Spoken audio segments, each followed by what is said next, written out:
Good evening.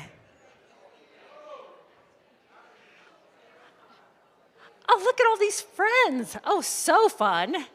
We got lots of friends here tonight, friends of awesome kids that are hiding back there making lots of noise at the moment. So hopefully they won't make too much noise through the evening. Well, welcome to the Faith Lutheran Homeschool Theater Ministry. We are so honored to have you here tonight to enjoy the show. It's a little bit of a crazy show this year. So we want to encourage you to, if the kids do something or say something that's funny, please let them know that you enjoy it. As our phones would say, LOL. And speaking of phones, if you'd like flip your phones to silence, that would be really great. Because at year 1900, there was no cell phones. But if they do something that you don't like, you can also let them know as well. So you better buckle up. The show's a little bit wild. Be ready for some action.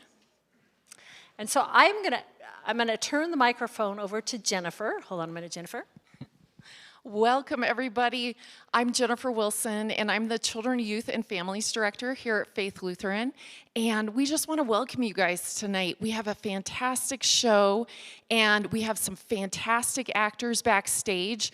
But first, I'd like us to really recognize Mimi and Stephanie Umpleby for all of the hard work that they put in every year, year after year. They are amazing directors.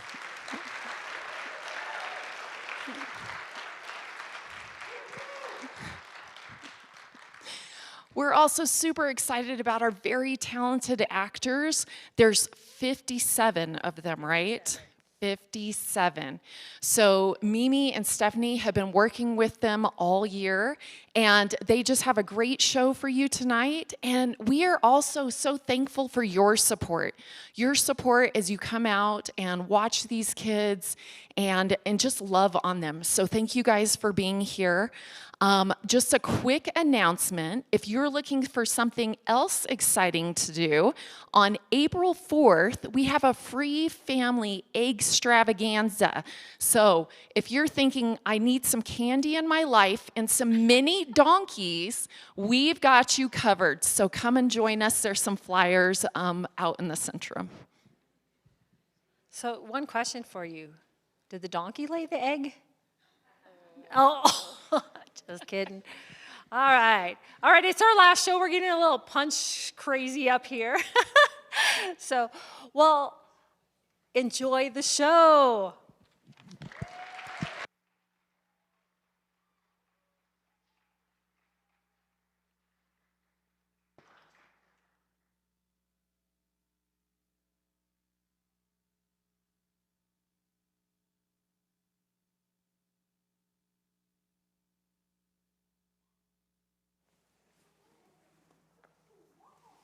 Well, what's your name? Tony, sir. Make it Ray, and you got the job. Really? No, I was kidding. I don't even know what job you're applying for anyway. I'm a comedy writer. Yeah?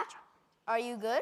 Well, I have an extensive resume. So, I'm not interested in a resume, and comedy experience doesn't mean quality. My brother has done stand-up comedy in hundreds of places, but nobody thinks he's funny. The only thing that means comedy is comedy. Your stuff has to make me fall off my chair laughing. Will it? Well, that depends on the armrests. What? The armrest on your chair. It'd be much easier to fall out of a stool than the chair you're in now. I'm not laughing. Right. Well, how can I prove to you I'm the best for the job? I have a number of scripts here if you'd like to peruse them. No, humor on paper is flat. It often looks funnier on paper than it is when it's performed live. I say you come back here with some live comedy routines and we'll talk. That is all, Ray. Good day. Tony, and I have a videotape here of some of my work. Listen, did I mention videotapes once? Videotapes are lousy. You probably got your local cable company to do a demo for you. That is not exactly high quality. It's definitely not going to impress me. It has to be live or nothing.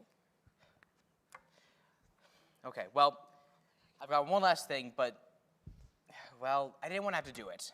What are you talking about? I'm desperate. You want it live? I'll deliver. I have a cast of over 30 waiting outside in your hall, ready to perform. May I let them in? In here? They're willing to run through. Oh, nerves. They're willing to run through my entire script, and we've been rehearsing all month. In here, how many did you say there were? About 30 casts plus crew. Then, of course, there's the audience. Audience? Of course. What'd you expect? It's either that or canned laughter. No. I'm sure you wouldn't be satisfied with anything less than a complete studio audience. Yes, but I thought you'd be pleased. That's the excitement of live comedy. I suppose. How many are in the audience? About 100 or so. What? What do you think this office is? A stage? How am I gonna fit 100 plus people in here? Oh, don't you worry about that. I had a work crew come in last night and install all the chairs. In fact, I'm surprised you didn't notice yourself. Oh my! How long have they been here? Only a few minutes, and don't worry, I didn't let them bring in any snacks or drinks. And I'll be sure to clean up all the chairs once I get the job. And if you don't get the job? Then you've got a lot of chairs to unscrew and quite a few programs to clean up. Programs? Of course. What kind of show would it be without programs?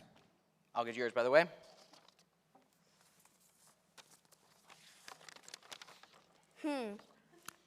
Any big name stars? Hey, these are my friends. They're not getting paid for this. They're doing me a favor. But have they acted before? I mean, they aren't gonna make your stuff look bad, are they? Oh, no. You can rest assured, I did hold auditions. And many of these people have acted many times previously. Well, you obviously put me on the spot. I hardly want to disappoint these people. Let them in. Very well, sir. I do hope it's funny. So do I. That's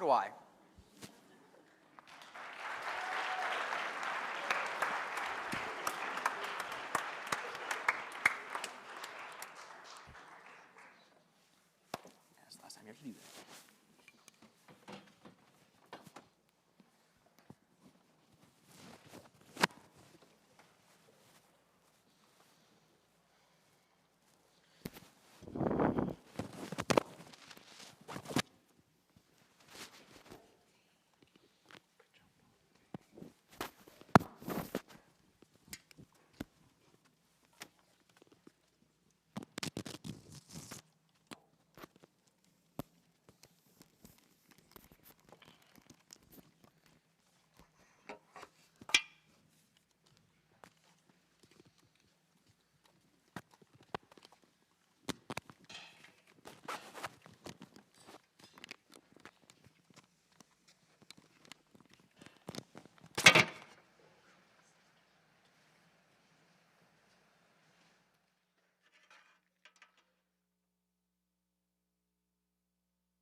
Hey, Colleen.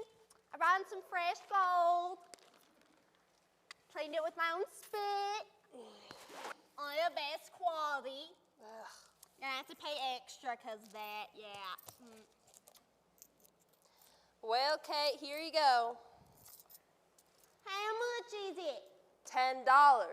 And that's a lot, so don't you go asking for any more. I didn't say nothing.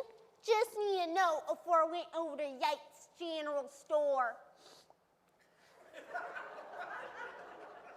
That Maud Yates always tries to cheat me. Now, Kate, Maud is a fine woman. I hope you don't believe that, Colleen Killigrew, because I've always had respect for you, and I'd hate to think you were no better than any of them lily-livered, yellow skunks that run around this town and call themselves human beings. And that includes that Maud Yates. Now, if you'll excuse me, I gotta go do my shopping. Just don't get into another fight with Maud, Kate, for my sake. She always blames me for encouraging you to come into town. Oh, she don't gotta worry none. I'll be back in the mountains before she can whine. Kate, I worry about you. I wish you'd stay in town for a while. Nope. I don't want to be around people more than I gotta. I'll see you in a couple months. Bye, Colleen.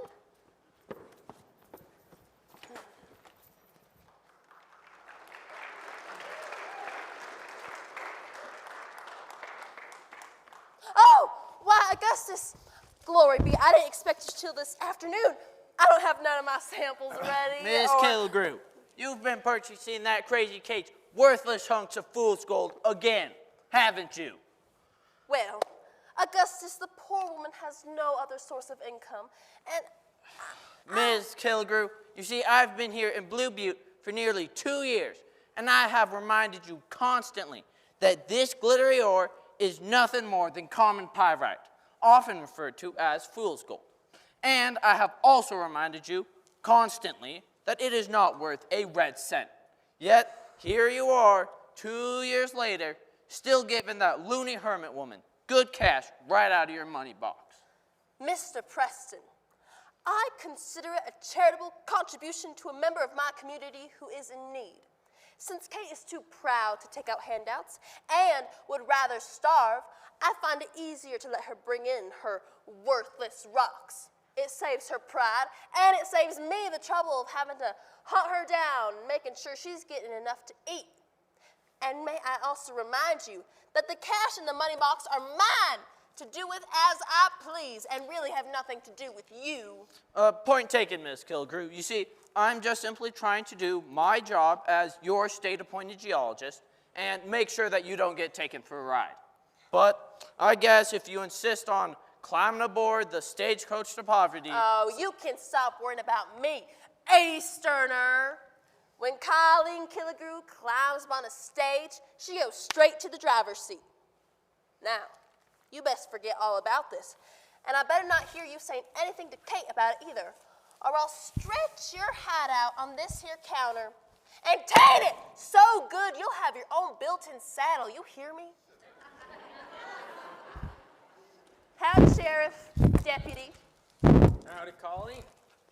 Howdy, Miss Killigrew. Say, is this here rock collector a bothering ya? 'Cause I can always feel his pants so full of lead, he'll never come round here again.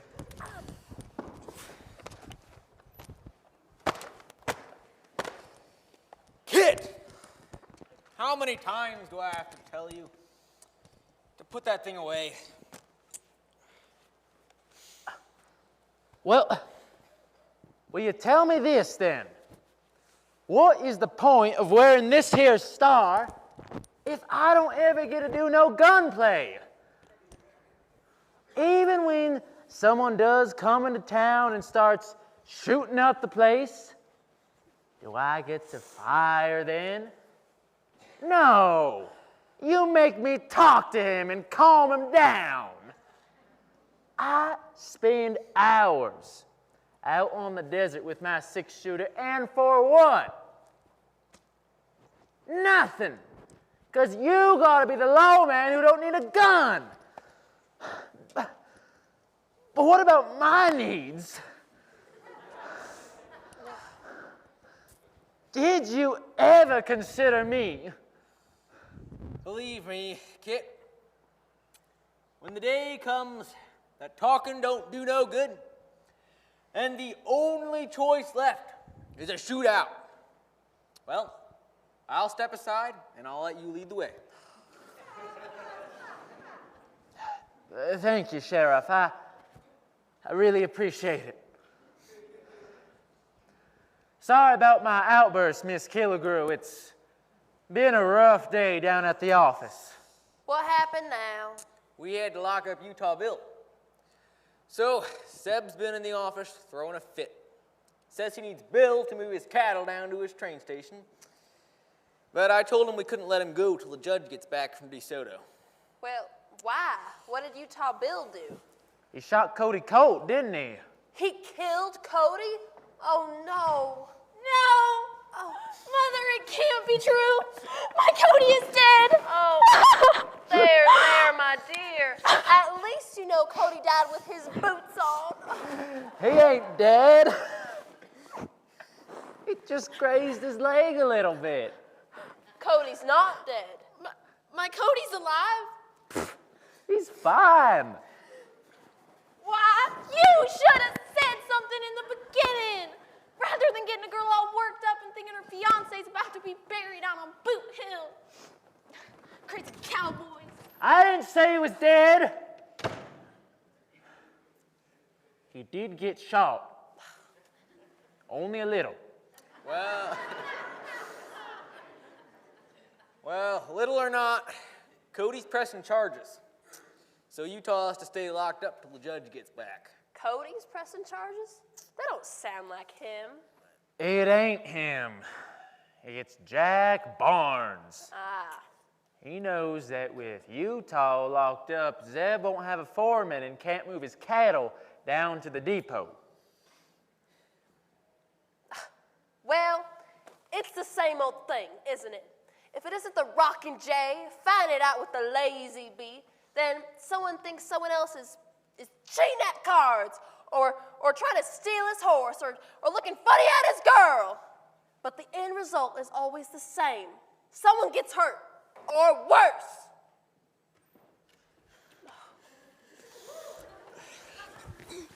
Sheriff! I have been hunting for you everywhere.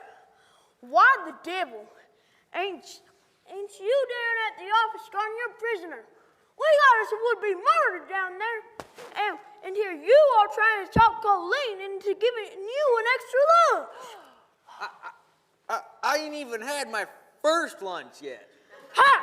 No one believes that. You ain't missed a meal in 20 years. What has got you so fired up, Jack? You! That's what. If you're here, then who's down at the jail? You're that sneaking killer you told Bill. No one. That's who. And Zeb York just rode into town and told me straight to my face that he's going to the jailhouse and freeing his foreman whether you like it or not. And now I found out you ain't even down there to stop him. He's probably halfway down the Rockin' J with Utah right this very minute. Now, don't get all worked up, Jack. Zeb ain't gonna take Utah without talking to me first. He's a law-abiding gent. Well, even if... Law-abiding? How can you even be thinking that after what him and Utah pulled last night? Zeb wasn't even in town last night. You can't blame him because his foreman lost his temper. Well, at least you admit it was his farm. Tell me, Sheriff, don't it seem a little strange that York's foreman just happens to shoot mine just before the big cattle drive? I am the only competition he's got in the whole area, and his foreman just happens to take out mine. It's a plot, I tell you, about to ruin my ranch. Can't you see that already? Last, I'm gonna do everything myself. But when you went back to the office and find Zebediah York lying dead on the floor, you'll have to admit, I warned you.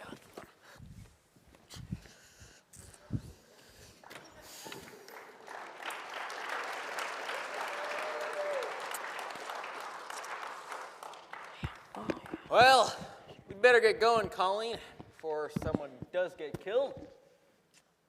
Sometimes I think it'd be better just to let them all shoot it out. That'd be fun.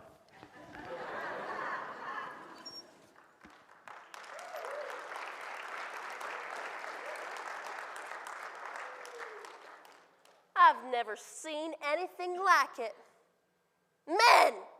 It's no wonder women want the vote, right, Cleo? We women know we're gonna have to do something before these men blow the whole world apart. Zeb and Jack both threatening to kill each other. Utah Bill and Cody Colt both shooting it out in the street. And who knows what'll be next.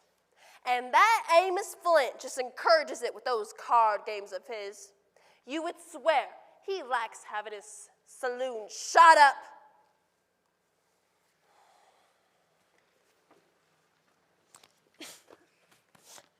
Miss Killigrew. Mrs. York, how very to see you. This is not a social call, Miss Killigrew.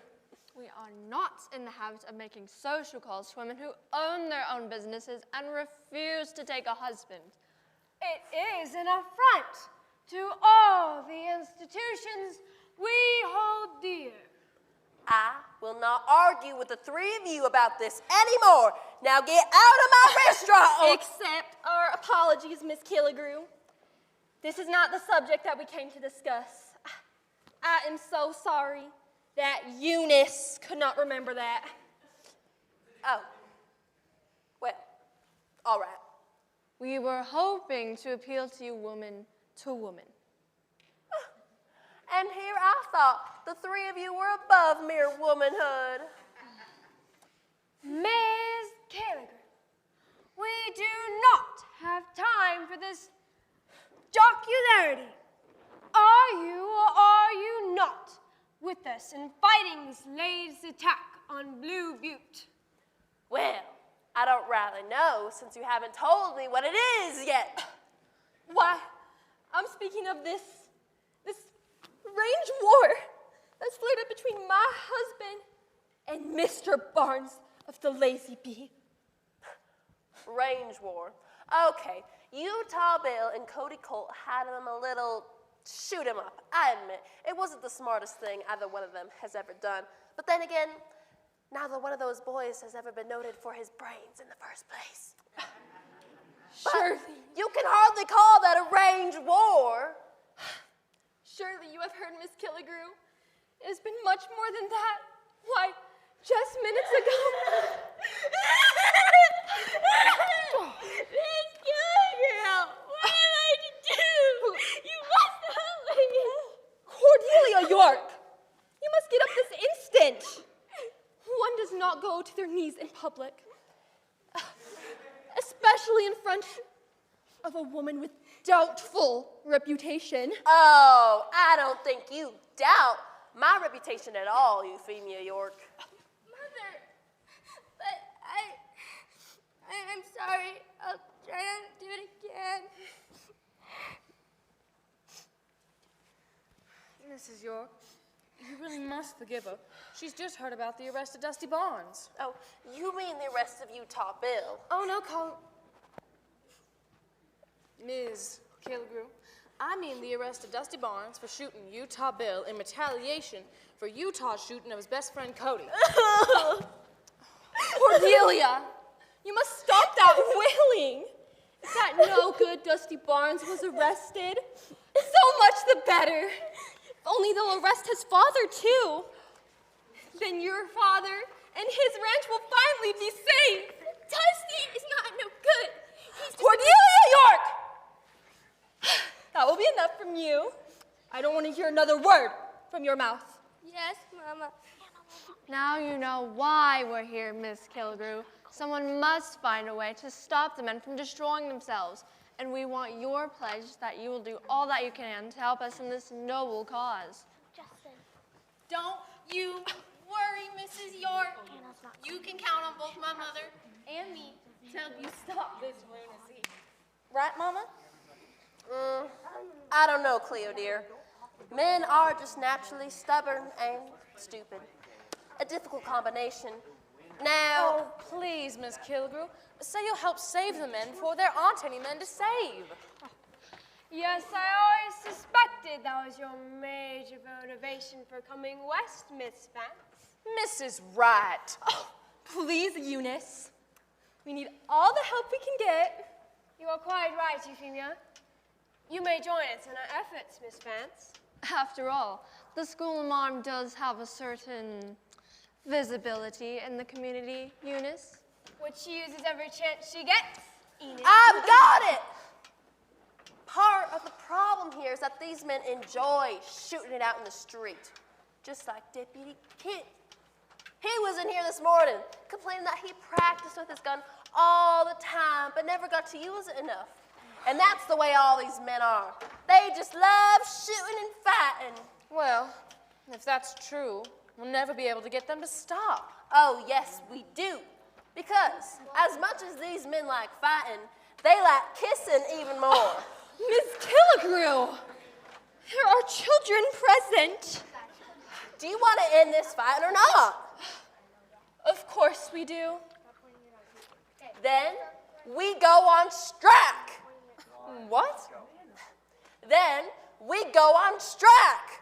No more cooking, cleaning, or kissing our men until they agree to our terms to put down their guns and stop fighting. Well, Miss Killigrew, your plan has the potential to be very effective. But only if we stand together. We need every woman in the Blue Butte to join us. So I want you to spread the word and meet me back here in 1 hour with every woman in town. We will do as you suggest, Miss Killigrew, but only because of the dire emergency that has risen upon us. We will be back with the other women, and I hope you are correct in your judgment of our men.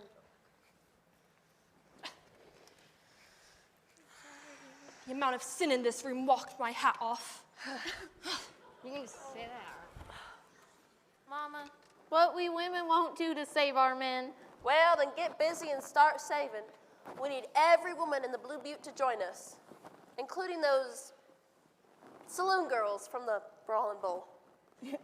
You want them over here? No, but this will only work if we have every woman in the Blue Butte. So you better go get them. All right, if you say so, Mama. Let's just hope this works, or our town will be a town full of widows and old maids.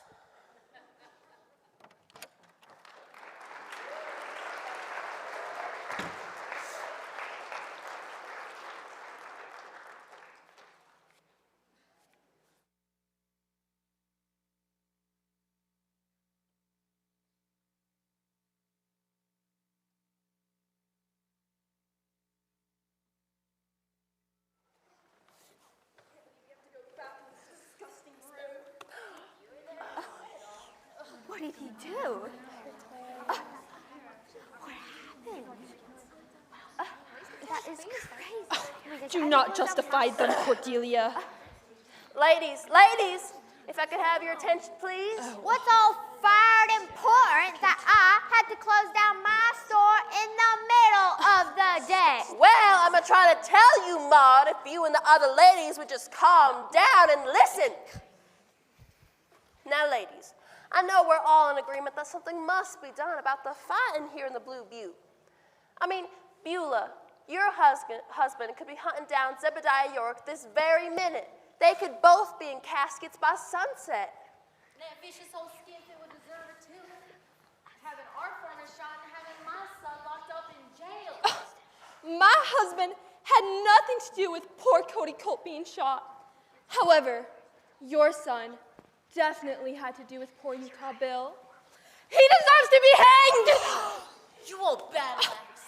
He barely greased Utah's leg. Oh, it's not my fault your son's a terrible shot. Ladies, please, we have more It's not my fault that your husband is a yellow dog who convinces other people to do his dirty work. My husband is a good, solid man, and most definitely not a dog. No! But his wife is certainly... What are they doing here? They were invited. If this is going to work. I refuse to be in the same building as Yeah. women. Well, we ain't too keen about being Then around... leave. We don't need. That's enough. Ladies, we are here to end this feuding in our town, not to participate in it. Euphemia, what if Jack really does go after Zeb? Are you ready to be a widow? Or Beulah, it could easily be the other way around. Or your boy Dusty could end up dead. You want to bury your son?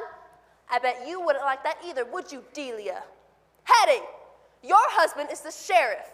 It's his job to be caught in the middle of these things. And being caught in the middle is the surest way to end up in a coffin. And that is just where Deputy Kit would end up too. Virginia, Allegra, Utah Bill may not be so lucky next time. And Cleo, Cody may not be either. The point is, ladies, is that they may be cheats, liars, two-timing, stay-out too late, hard-drinking, stubborn old troublemakers. But there are troublemakers. And if we don't do something right quick, we'll have lost the entire herd.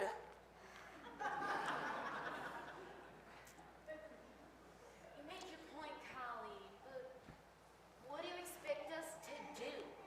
The last time my husband listened to me was when I said yes to his marriage proposal. Oh, I'm not asking you to talk to him. We're past the point of words. It's time to take some serious action. Well, then you start talking, because some of them jokers could be pacing off the street right this very minute. We go on strike. No more cooking, cleaning, or kissing our men until they agree to our terms, to put down their guns and stop killing each other. I don't know about them first two, but that no more kissing business is bound to do that.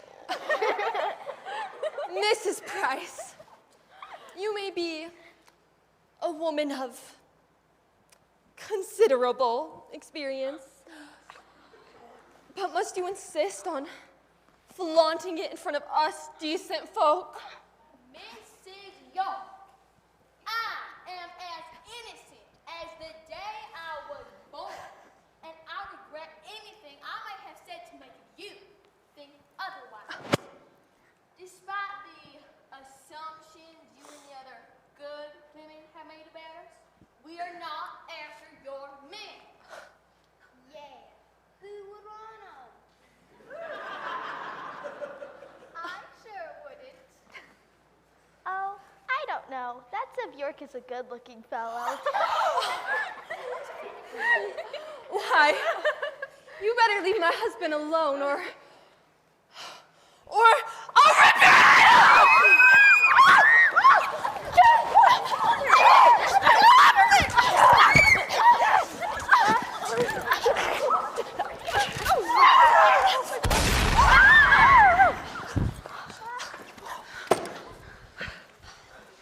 You're no better than them, are you? Here we are, trying to save our town from destruction, and all you can do is act like wildcats. I'm ashamed of you. I am. I'm ashamed of every last one of you. You swore to stand by your men. And the first time the chips are down, the first time you have to circle the wagon and fight off the enemy, what do? You scream names and try to tear each other's hair out. Forget about your men. Forget about all those promises you made about being true and doing whatever's necessary to help them. Forget it all. All I wanted was for you to band together for a day or two. And you can't do that. You can't do that even though your man's life is on the line. Well, heaven help us all if that's what all those promises of yours meant. I thought that the men were the ones not to be trusted. But now I see I was wrong. Dead wrong.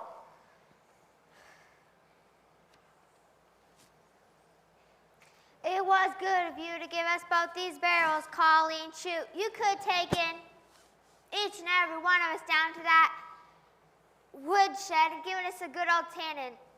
And we would have deserved it. No more fighting, right, ladies? Until the men put down their guns, we're on the same side, Mrs. York. I swear I'll never forget it again. Neither will I. Let's take a vow right now in front of each other that we'll stay together and stay firm until the end.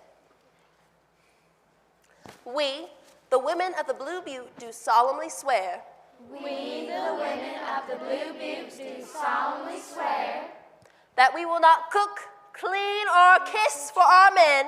that we will not cook, clean, or kiss our men Until they agree to put down their guns and stop killing each other. until they agree to put down their guns and stop killing each other. And any woman who breaks this treaty And any woman who breaks this treaty forfeits all rights to her man from that day forward. What's wrong, ladies? It'll only be for a couple of days. What do you mean by forfeit all rights? Not that I don't agree, but I think we should all be clear on that last point. I agree. We should be very clear. If a woman does not love her man enough to do what's best for him for 2 days, then I don't think she deserves him. If you don't love him enough to fight for him, then I don't think you should get to keep him. Everyone understand? Yeah. Forfeits all rights to her man from that day forward. Forfeits all rights to her. Forfeits all rights to her man from that day forward. Forfeits all rights to her man from that day forward. Good. Now, I think we should all go home and pack an overnight bag, preparing to spend the next couple of evenings here at the watering hole. Oh, Ms. Killigrew, you're in my complete support, but must me and my sweet innocent daughter wrench, bunk in here? Like commoners? Miss York, if we're not all in the same spot, who will we know who's keeping their promise and who isn't? Do you really trust Allegra to keep her word? Ladies, I expect to see you all back here within half an hour.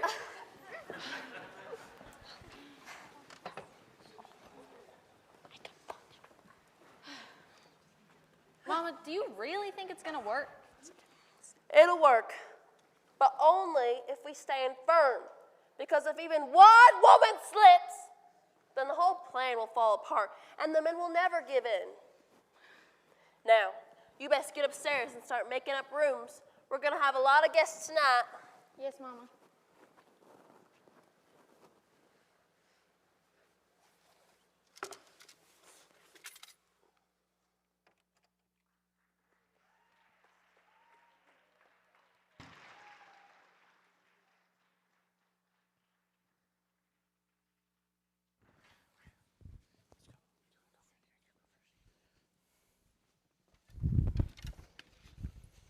Did you hear that, Preston? Those women are gonna fool up everything. Well, I fail to see, Mr. Flint, how our plan is in jeopardy. Well, Mr. State-appointed idiot, perhaps you should repeat the plan to me, and I'll tell you how the women of Blue Butte could mess up everything. Well, I am perfectly aware that if the men sign this treaty, then there won't be any more funerals. And no more funerals means no more land becomes available. Which would effectively keep us from controlling the vast quantities of gold that we have discovered under this land. But that would mean that their strike would have to work. There is no way, there's absolutely no way that... Do you think it'll work? If you are any kind of man, you know it's bound to work. Those men won't last 2 days without some kissing. But most of these men don't even like their wives. It has nothing to do with liking them. As soon as the woman gives the big freeze out, those men will do anything to get a kiss from their lady. And as soon as he finds out he can't have one, it'll be the only thing he wants. No, we've got only one choice. You're right. We've got to get all of the men out onto the prairie. Maybe we organize like a buffalo hunt, with a big, grand old prize, like a new saddle or a Bowie knife, or, no, wait, I got it. You know that life-size picture of that French can-can girl you got hanging in the office? You idiot! Please, sir, I would appreciate it if you'd quit accosting me with your chapeau.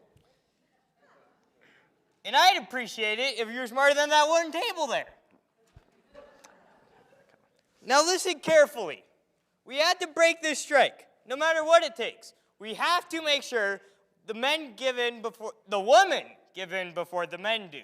Ah, okay. And how do we do that? You heard them. Those women don't trust each other at all. So you stay here and convince them that someone else is going to steal their fella if they continue through with this little scheme. But they just swore off men. What makes you think that they'll let me anywhere close to them? Somehow, I don't think they count you. Meanwhile, I'll go round up the men. Kilgrew isn't the only one who could deliver a stirred speech. I'll get those men so fired angry that they won't give in for a month of Sundays. And then the strike will be broken and they'll all go back to fighting, just like we planned it. And soon, Blue Butte will be a ghost town, owned by you and me. And then we'll discover gold here. Don't mess this up, Preston, or I'll make sure you have a permanent home out on Boot Hill. You can count on me, Mr. Flint.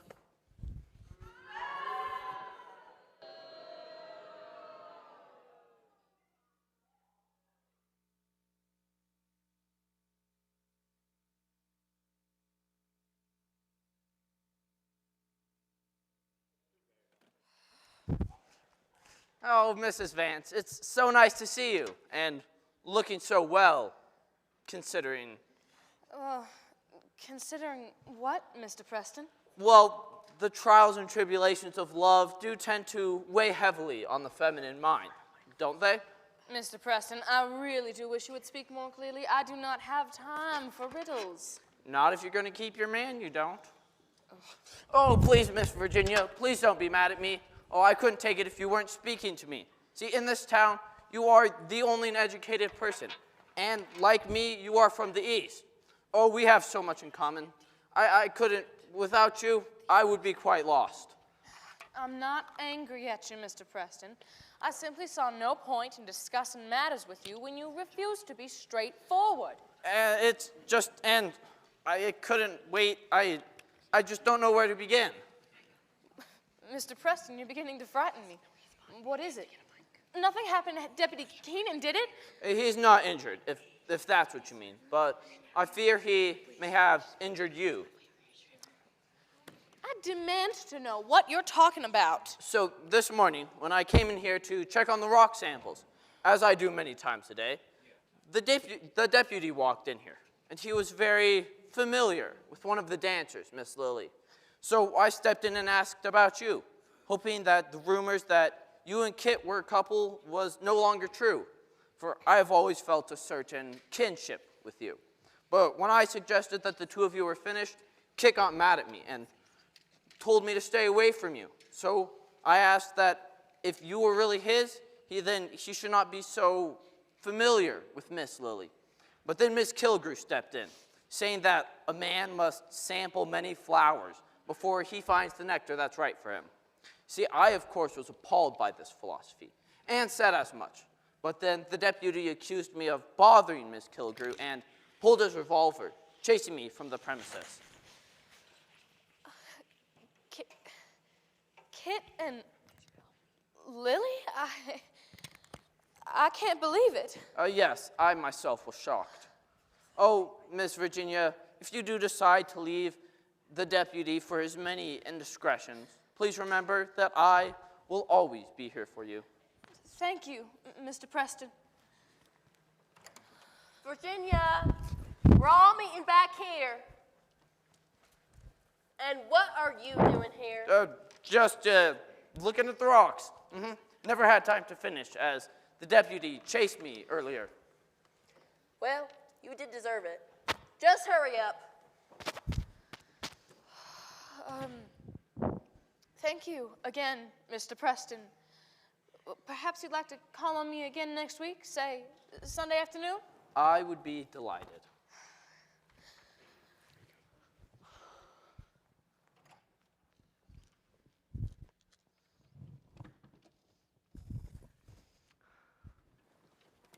You better be right about that, Flint, because I've already had a pretty bad day. Oh, just because you lost that there shootout with me?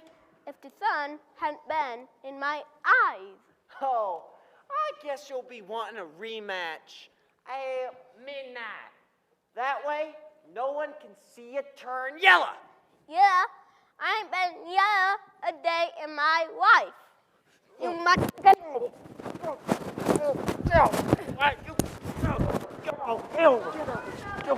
It's all just... Gentlemen, can I help you with something? I heard my wife is here calling, and I'd like to speak with her. Me too. And so would I.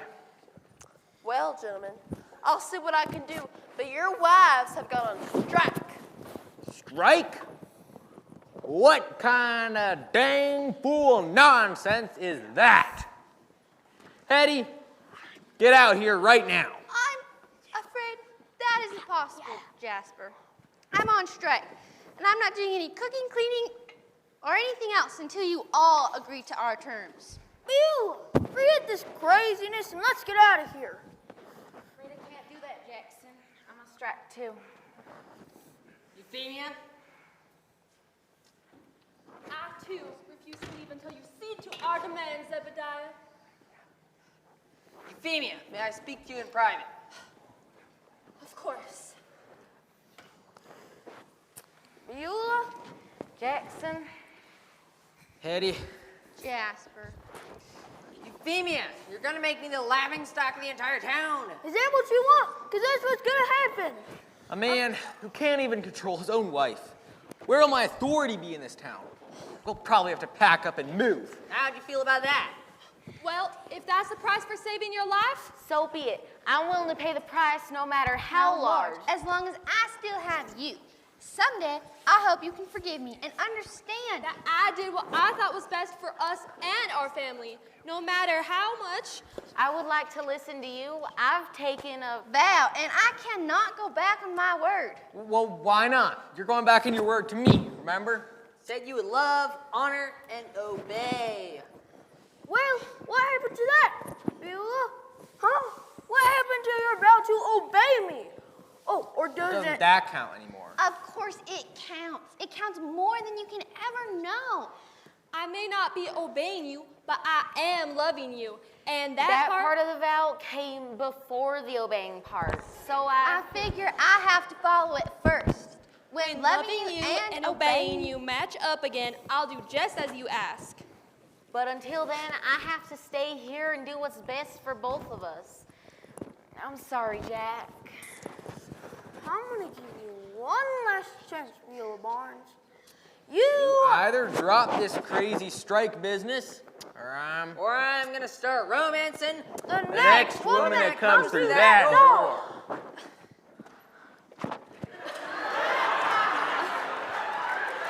Do what you must, dear. Kate! You crazy old loon! Thanks for nothing, you batty old fool! I can't believe you, crazy Kate. And just when we almost had them, too. I did it. It's not my fault. I can't find no ways. Nowhere. And well,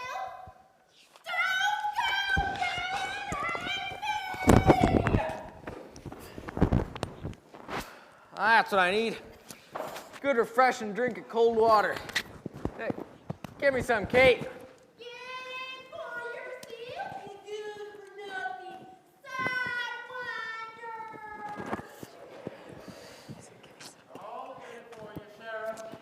Thanks, Kit. Well, man, it seems that the womenfolk are mighty serious about this. Maybe we should consider their proposal.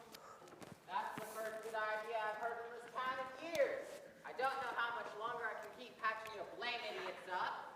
Dr. Connors is right, gentlemen. Don't you think it's time to turn the other cheek? Let's lay down our swords and beat them to the plowshare. Well, I got 2 votes for considering the lady's proposal. Anybody ready to join up with the doc and the reverend? I can't believe you, Cody. Giving up gunfighting? I never thought I'd hear you say such a thing.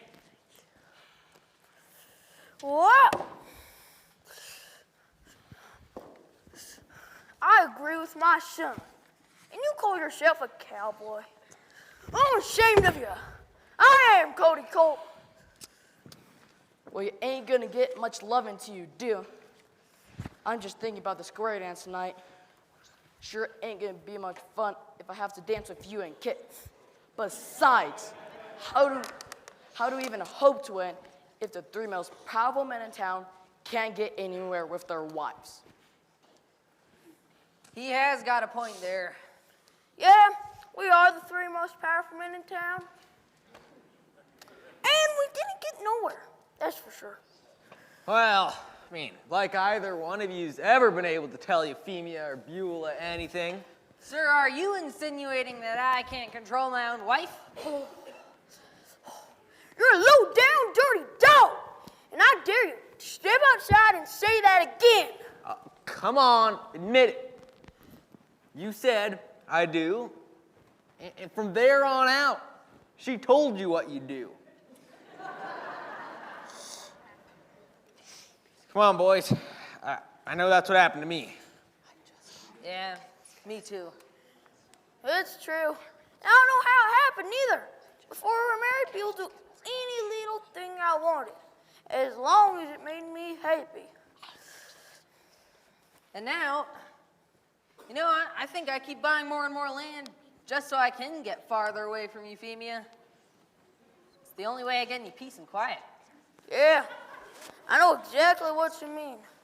Whenever I'm up around the ranch house, she always has 1,000 things she wants me to talk to her about, wants me to do. Well, you'll be getting plenty of peace and quiet with Euphemia and Beulah staying here with all them other women. Euphemia staying with all them others? She must be really serious about this. Well, I've never seen Beulah like this. I know that. Maybe we should consider their proposal. So what's the little gunfighting? Guess we'd learn to get along. I gotta admit, I never really realized until now how much we got in common, Zebediah. Call me Zeb. Jack. Colleen, Jasper. We're ready to surrender. Surrender? Wait a minute. How can you even say surrender? You just got done saying how much them there women drive you crazy. They're always bossing you around. They always have a million things for you to do. That's why I'm single. I'll never understand a marriage. Because you can always find someone who will give you affection with all that do business. Well then, why don't you show us how it's done, Amos Flint? That's right. Let's get Daphne out here and see how far you get with her. Yeah. She's your flower of the moon. His chance. At least that's what you were saying last night. No, that was your first mistake. What was? Letting her know you wanted to talk. You should have acted like she wasn't even around. That would have been sure to drive her crazy. And she would have been eating out of your hand by supper. Well, maybe some of you single fellers should try it. Can't get nowhere with a wife, but a lady friend. Now that's a different story. You told Cody. Well, why do you first try it? I'll do it. We have ourselves a fighter, gentlemen. Hey, Colleen! Would you call out Miss Virginia Vance, the schoolmarm? Deputy Kit Keenan would like to have a word with her. And remember your vow. Be strong, or you'll lose him forever. I'm not sure I want him anymore. Flirting with that Lily girl. What are you doing? You're supposed to keep our romances a secret. Remember? Yeah, I remember. I also know that I haven't seen Virginia all day.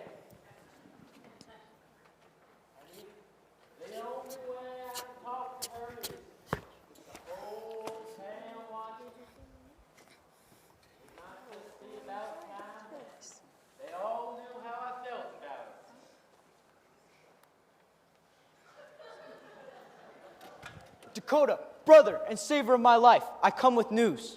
Oh, hey, Kareem. Glad you make it, pal. Can you hang on just a second? I need to pay attention to what's going on here. But this is of great importance. The entire town could be in jeopardy. And I'm doing my best to fix it. Now, do me a favor, will ya? Go stand behind Mr. Flick. He's been acting mighty strange. And I would like to know what he's saying. I'm telling you, Cree, there ain't anything as silly as a human being. You just stand right there and you're gonna get yourself one mighty amazing show. You're a lot smarter than you look, aren't you?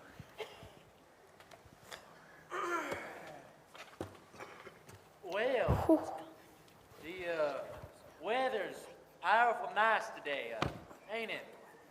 Why, yes, I'd have to agree with that. Now, yesterday was a mite too hot for me, Deputy Kit. Well, you would be correct there. But there's been a nice breeze from the west coming in that I'd like to think has been keeping things cooled off. If you don't speed things up, boy, the strike's gonna be over before you get off the weather.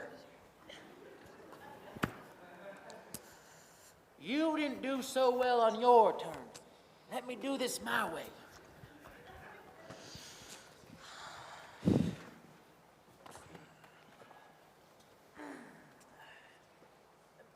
Miss Virginia. Yes.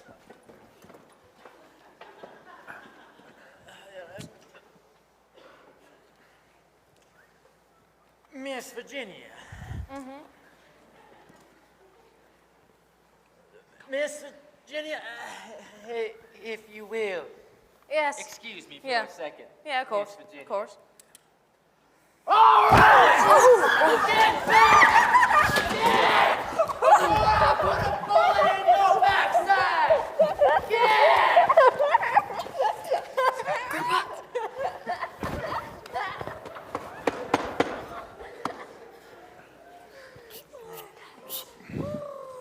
Now, if we could talk like civilized folk. Well, perhaps I don't want to talk to you. What in the tarnation is the matter with you? Why don't you tell me? Well, as far as I'm concerned, there ain't nothing wrong with you. You're nigh unto perfect. Yeah, I find that hard to believe, Deputy.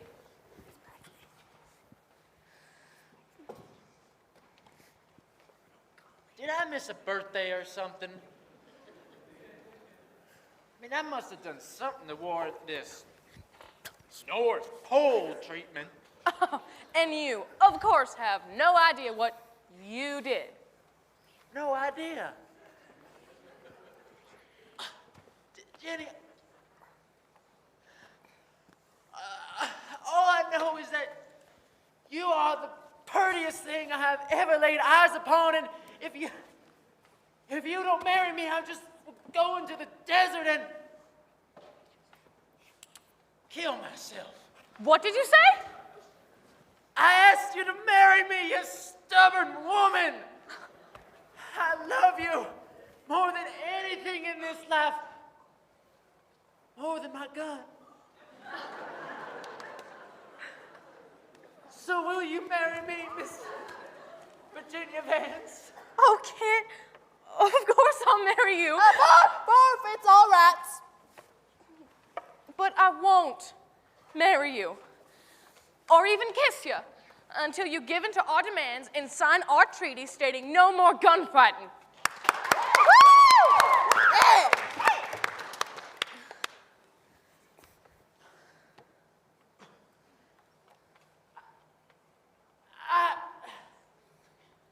I wouldn't sign that stupid treaty if you were the last woman on earth. Because there are plenty of other women who would love to have them a guy with guns. And they wouldn't try to change him.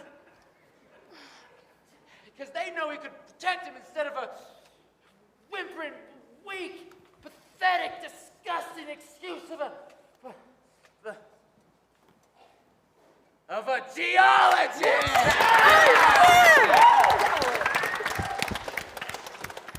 Oh, that is just like you big bully.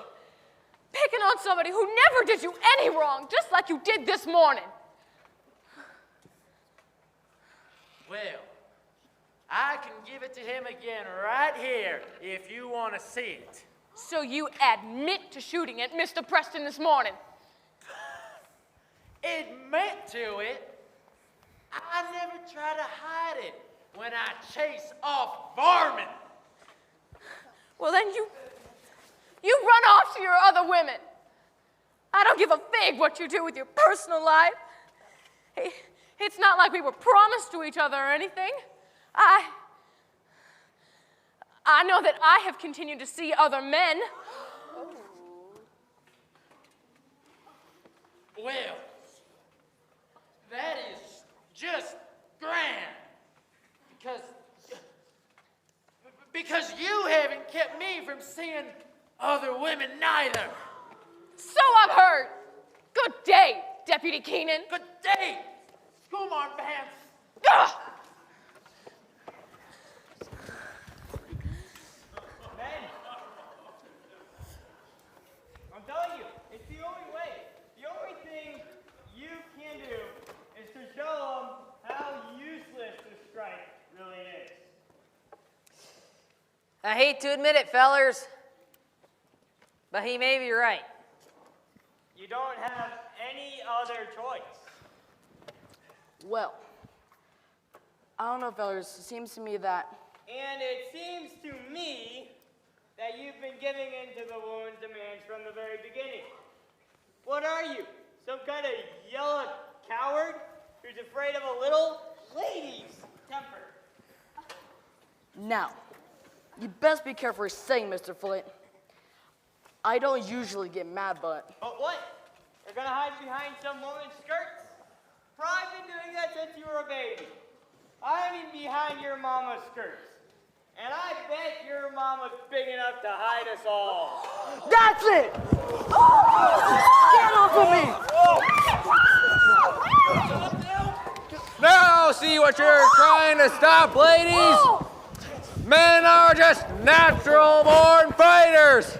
We've been doing it for centuries, and there just ain't no way to keep us from it. Well, I can stop it. There ain't no way I'm gonna let you destroy my business. Get in here and help me break it up. You're about to say anything about smacking them over the head.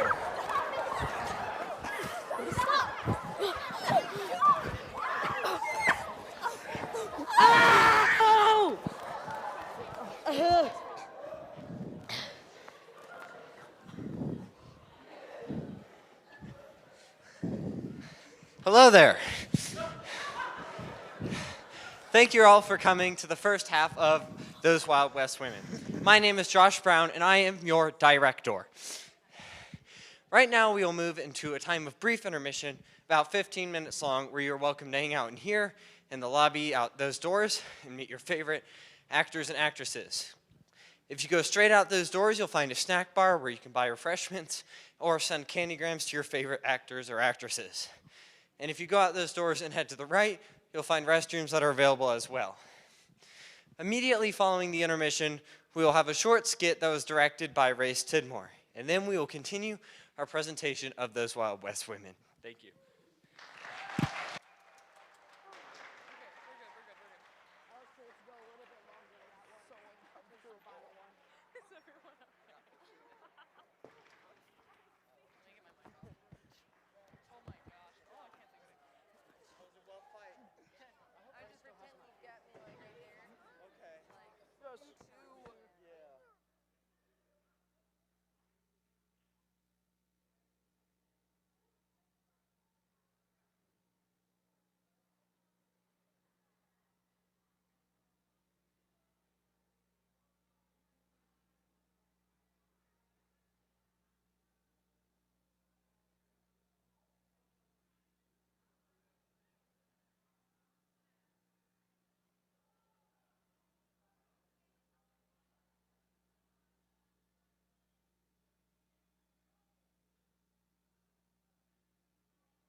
dear, the king will not be happy about this. He will not be happy at all. This thing never works. Good enough. The king is coming, the king is coming. Make way for the king.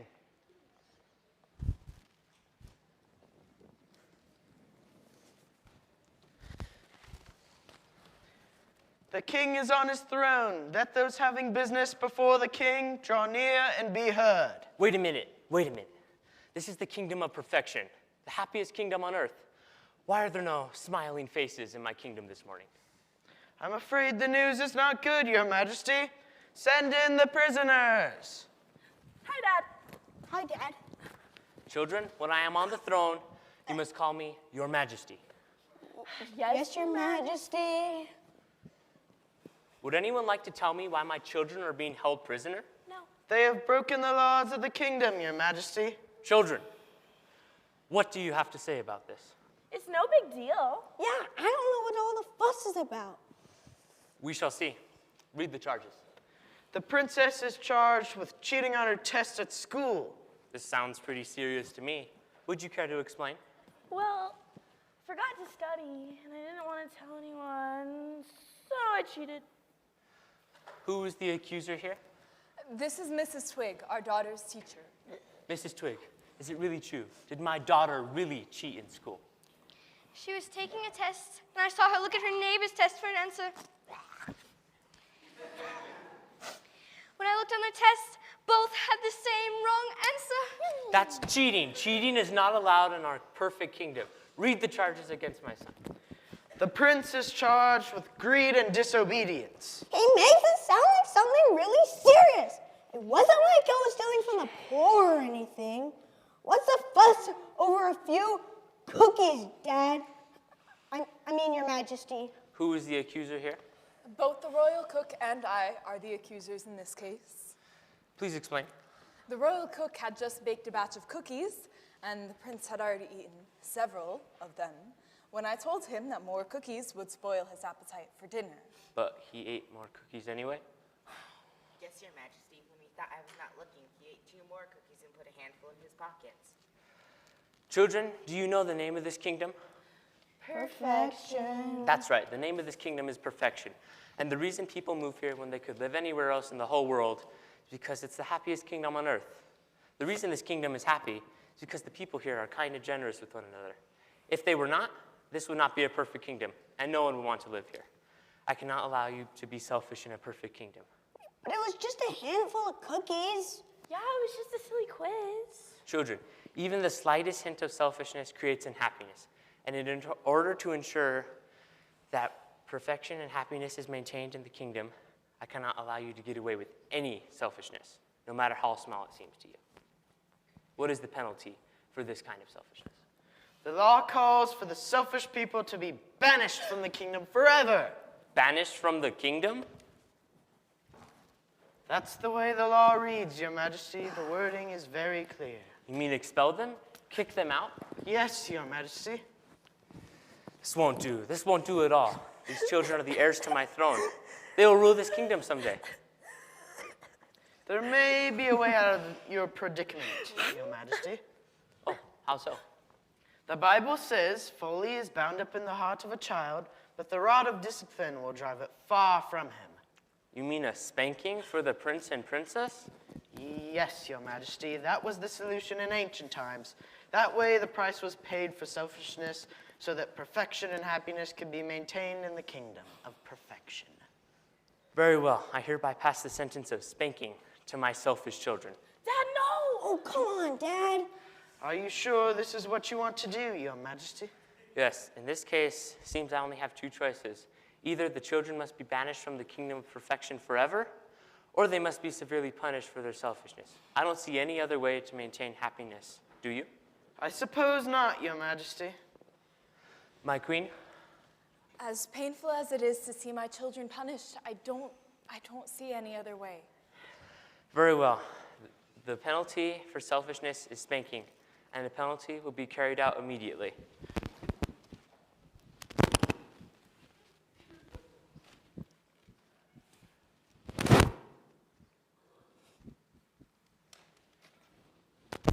on me. Did you just say that you will take the punishment, Your Majesty? Yes, I will step down from my throne and take the punishment for my children so they may remain in the kingdom of perfection forever. Dad, I'm sorry. Hear ye, hear ye, hear ye. The king has taken the punishment for his children. Let the kingdom rejoice and be glad in his sacrifice. Well, I absolutely messed up the horn. I did horrible. No, that was funny though. Cover up. Hey, We'll try it a second time. That's good. I did horrible on the horn, but I fixed it. I said, this thing never works. And I said, good enough.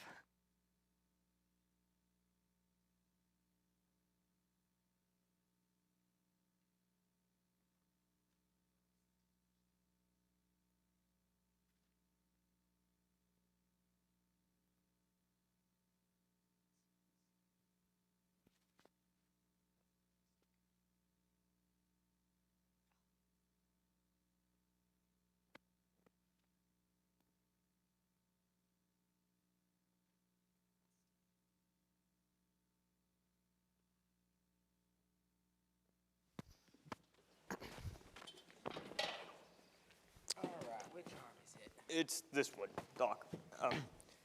How bad is it? Just by looking. Let me see.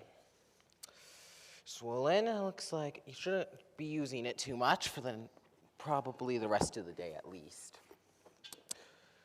Well, that shouldn't stop me from too much. You got anything? No, sir. I'm quite fine. Are you sure? Mm-hmm. All right. There you go. You're free to go. Thanks, Doc. I really appreciate it. That's my business. Now, if you excuse me, I need to go in the back and make sure the ladies are all right. Man, you sure did take a beat in that brawl. Oh, is that why I hurt so bad? I'm glad you told me. I was just surprised, that's all. You know, I never knew you liked fighting that much. I don't like it. I happen to hate pain. But every time you had a chance to slip off and escape, and you just, jump right back in and kept fighting. I mean, you started the whole thing. Everybody knows you don't say anything against a cowboy's mother. But you just kept going after Cody Colt and going after him. I mean, anybody would have thought you wanted him to hit you. I now know why you went into geology. Well, why is that? Because you're as dumb as a box of rocks. That's why. What did I say? All the right things. But you didn't listen to yourself. Yes, I wanted Cody Colt to get mad enough to punch me. Yes, I kept jumping back in and swinging punches. And yes, I happen to hate pain and getting shocked in the jaw. Now, does that tell you something? You're pretty stupid yourself. No, you idiot! Although I personally did not want to fight, I needed the fight to take place. The men of this town needed to keep fueling, and they weren't. A good knockdown fight is just what the doctor ordered. Oh, wait, the doc is on our side, too? You're amazing. Thank you. No, the doc is not on our side. It's just a figure of speech. Knucklehead. Oh. I'm just saying that we needed the fight to take place to set the whole proceedings back a little. Those men were all getting a little too chummy. Go get your hat. Yes, sir. The men needed to keep fueling, but they weren't. So, a good knockdown fight solved that. The men are now madder than ever. Jack and Zeb are practically spitting fire. Utah Bill and Dusty Barnes are mad enough to start shooting again. And best of all, they're blaming the woman too. There is no way they'll sign the treaty now. Our plan is working out perfectly. Man, you are an evil son of a gun. I like that in a villain.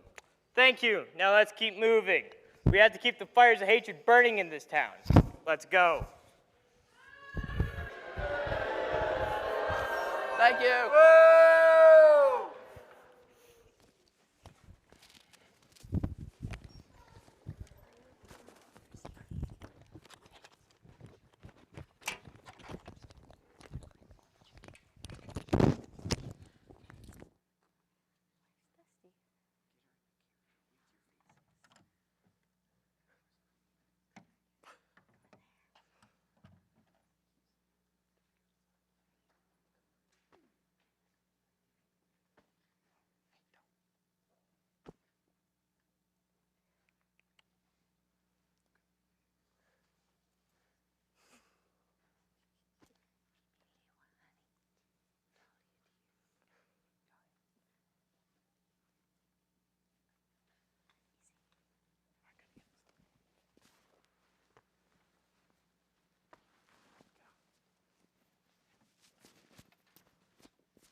Peekaboo!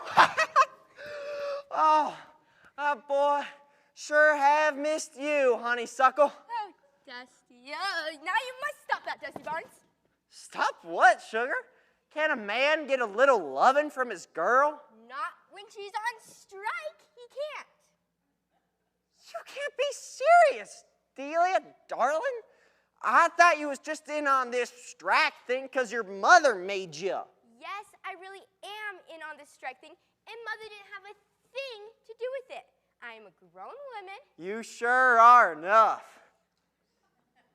and I can make up my own mind. And I made up my mind to join the other women of this town in this grand and glorious cause. Come on, Prairie Rose. How about a quick little kiss? Ooh. Wait. Hey. Not until you sign that treaty saying no more fighting. After I found out you shot Utah Bill this morning, I knew it was the only way we could ever be happy. Wait, you mean to tell me that if I hadn't shot Utah Bill this morning, you wouldn't be in on the strike? Well, that was the final straw. But Delia, honey, that was for us, for you and me, so we could be together. What a wonderfully romantic thing to do. Shoot another cowboy. Were you gonna give me his spurs as your symbol in victory? Or were you just gonna scalp him so I could wear it around my belt? That's not what I meant at all. Now, will you just listen to me for a minute? I'm sorry. So what does your shooting of Utah Bill have to do with you and me? I was trying to convince your father that I ain't so bad after all. You know how he hates cowboys? All too well. And that he never let me marry ya. Why are we discussing this? Well, he was so mad at Utah Bill for shooting Cody Colt and holding up his cattle drive. And he was even madder because my dad and the Lazy Bee were going to get their cattle to the railroad station ahead of him, that I decided to help him out and prove to him once and for all that I deserve his daughter's hand. Of course. Commit murder for him and win his love and admiration. Why didn't we think of it sooner? I only shot him in the leg. Wait, do you really think I'm that bad a shot? If I wanted him dead, he'd be 6 feet underground this very minute. I only wanted to do to him what he did to Cody. I think we should all remember that it was Utah Bill who started this whole thing. I only wanted to even things up so that the York and the Lazy Bee would have the same trouble getting to the station, and your father wouldn't go broke. Oh, Dusty, I'm sorry.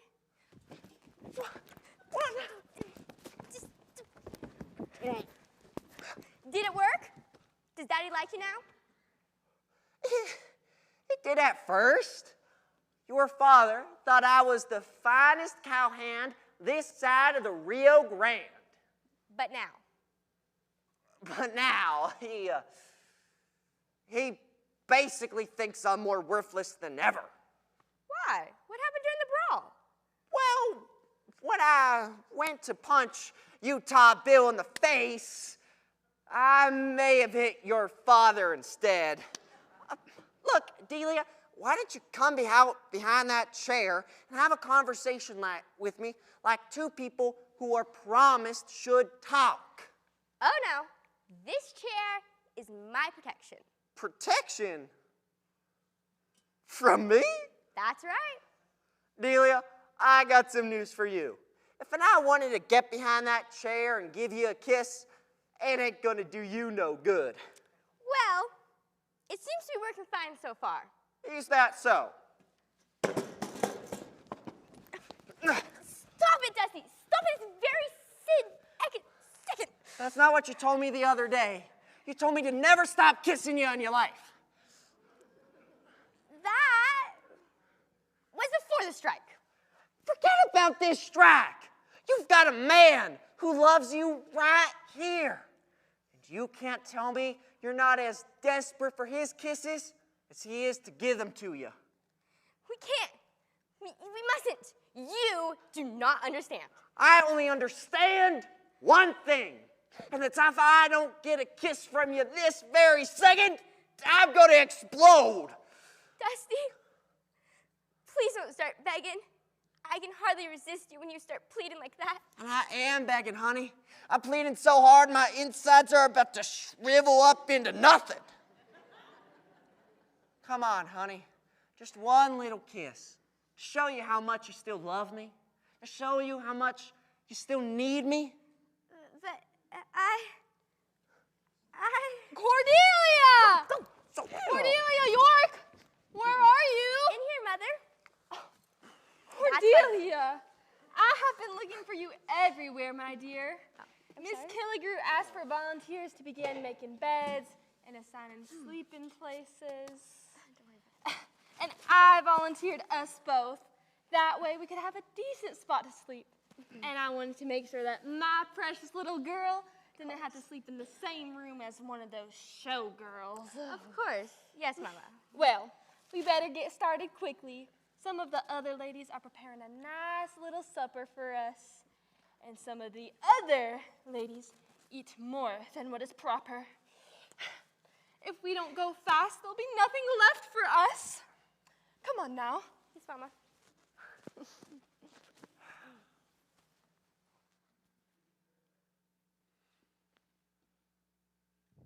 Thank blessed it all! Oh!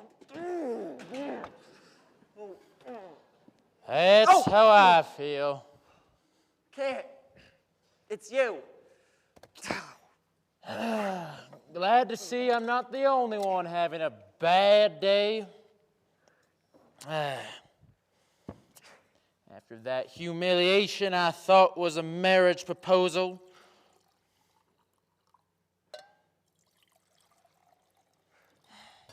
Would you like some? Yeah, pour me one out. I don't see why anything matters anymore. Precisely my sentiment. Have a seat. Thank you.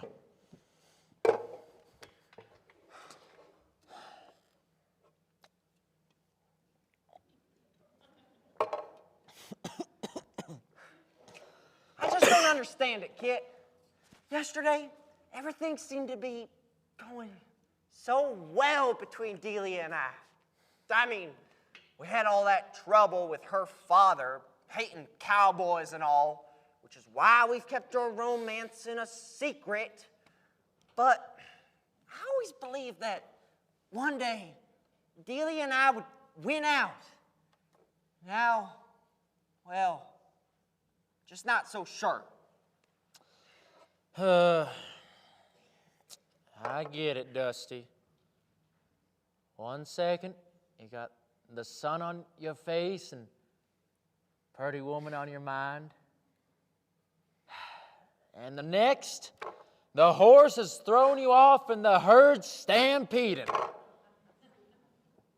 Yeah, I was kind of shocked to hear that you and Miss Virginia had been seeing other people. I mean, we've been pals for a long time, and it kind of led me to believe there was no one else for you. There ain't. Yeah, I thought you were lying. Well, I couldn't let Jenny think she was the only one slipping around behind the barn. You know, she hasn't been. Not Jenny. I think she said all those things because she wanted to get even with you. Because she thinks you're the one who's been slipping around the barn. You're probably right. It just don't matter now. Why? You over her?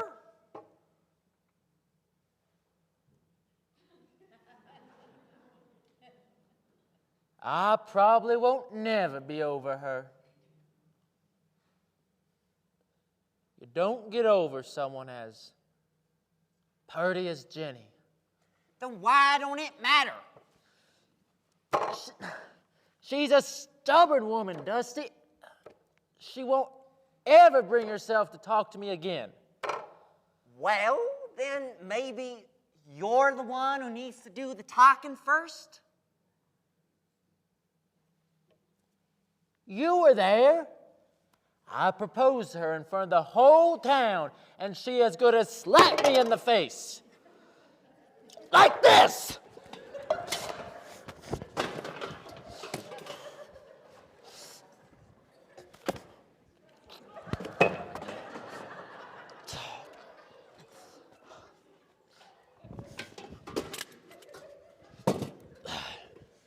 A man just shouldn't have to take that kind of humiliation once in his life, let alone twice. You mark my words, it is over for me and Miss Virginia Vance.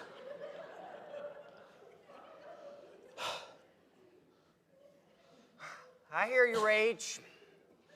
Yeah, I think it's going to be over for me and Delia too. Well, I mean, you and Delia is a different story. Just like you still got water in there.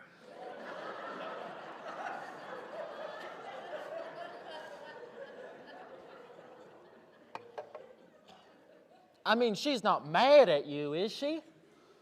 I don't think so. And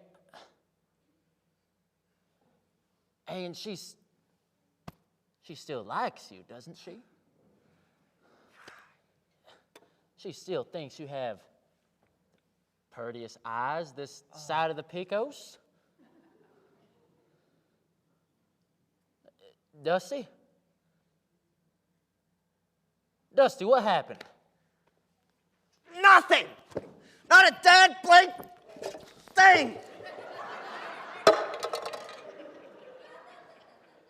Delia would not give me a kiss.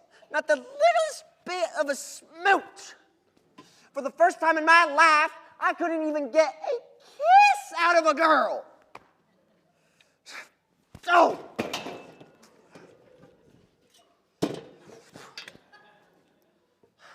Delia wouldn't kiss you? Nope. And did you ask her straight out, point blank, so there wasn't no mistaking it? I practically begged her, Kit. I did everything but get down on my knees. I got her real close and breathed in her ear and held her tight in my arms and said every sweet thing I ever heard of. I did everything I knew to make a girl want to kiss you. And some things I didn't even know I knew. And no kiss? All she wanted to do was talk about that dad burned strike. Oh, that one worked. And that's the problem. You know, I thought Jenny was going to accept my marriage proposal for sure. But then Colleen, cursed Colleen, she yelled some of that strike business at her, and she froze up quicker than a snake in January. Maybe you're right. Maybe after this strike is over, things will go back to being normal. Sure they will.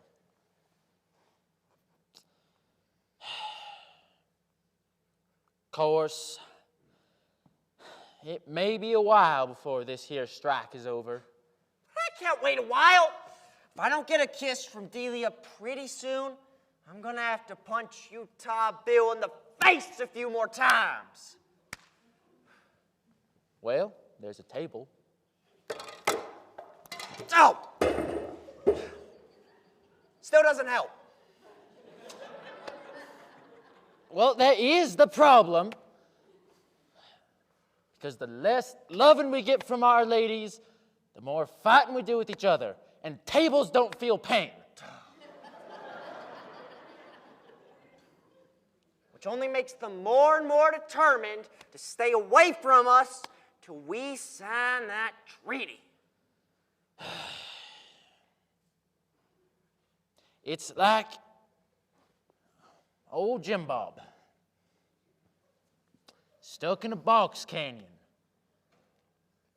with 5 cattle wranglers,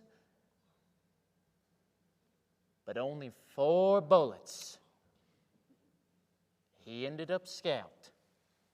Why can't they see that we men were just born to fight? Hey! Hey! Sorry.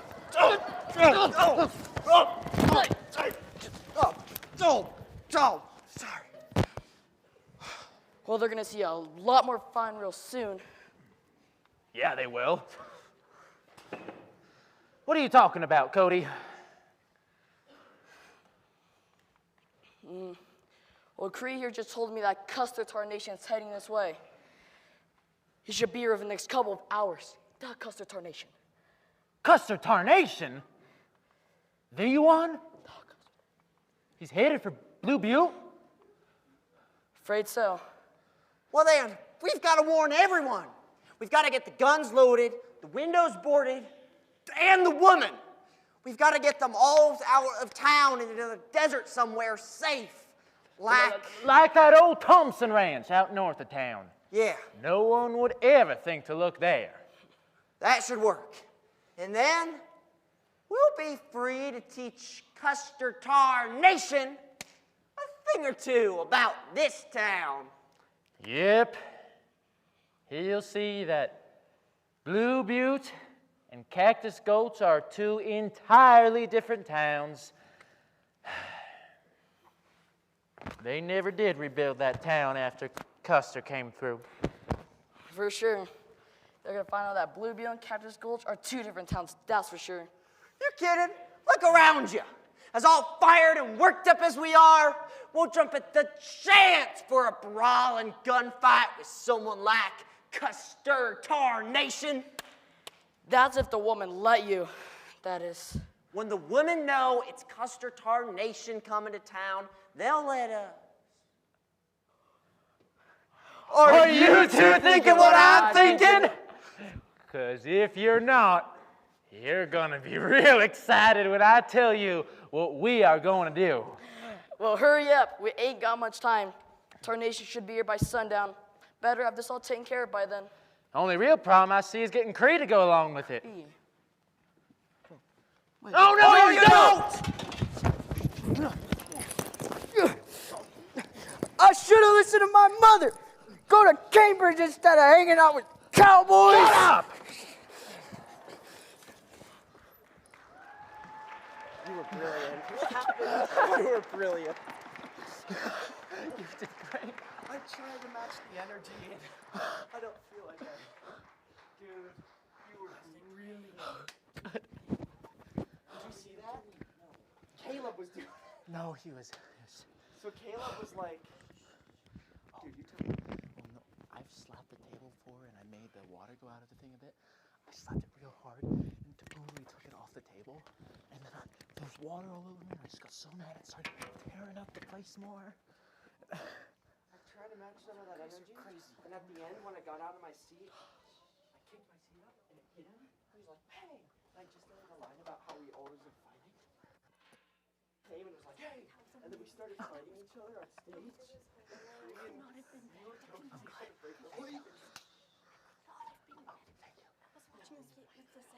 been better. Did you see it? This guy. No, you. Guys, cool down. The chemistry. Get a room. We were And you broke us improvising. up. That was so good. Did you see it, Faith? I was watching the live stream. No, they have the live stream going back there.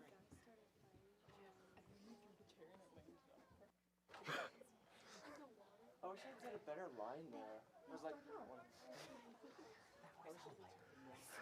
dude, good job. Good job, Luther. We were watching the live stream. But the funny thing is like 20 seconds to go. So we'd hear everything, and it was like 20 seconds. Like, what? There was a moment where the tape put out the water from splashing Well, in his face, and I was just.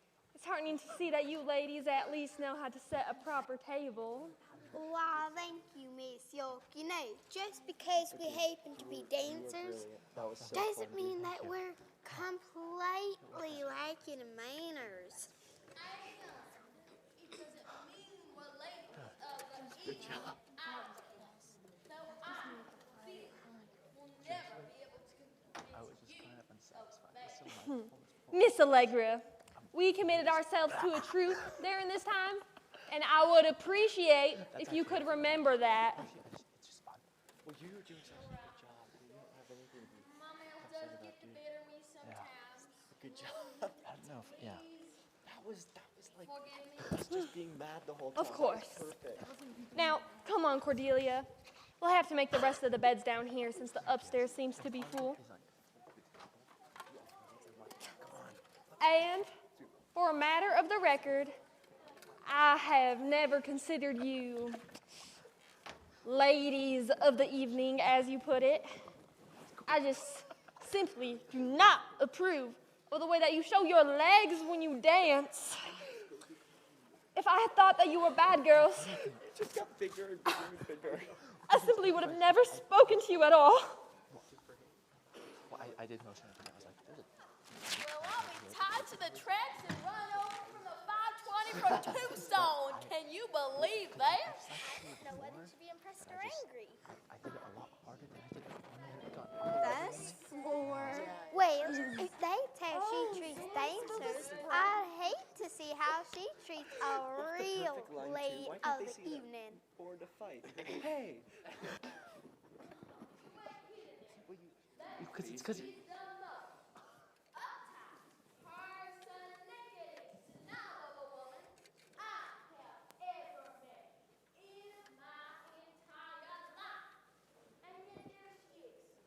Acting almost human. Twice. There may be hope for that woman yet. Did you hear that, girls? 2 more days locked up together, and I bet Allegra and Euphemia become bosom buddies. And like can fakes off each other's hair. And try on each other's clothes. And tell each other the most innermost private secrets. That there was hope for the woman. And Allegra could teach her all the latest dance steps. That's the one I want to see Euphemia York doing the can-can.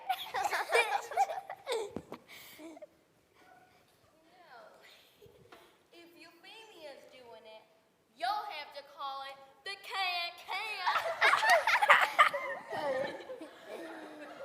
I'm glad to see somebody's having fun. Sorry, Allegra was telling jokes. As long as the tables got set. They're all finished, just waiting on you. Well, we're all finished too. If someone take these platters and put them on the tables, we'll go get the rest of the food. There you go.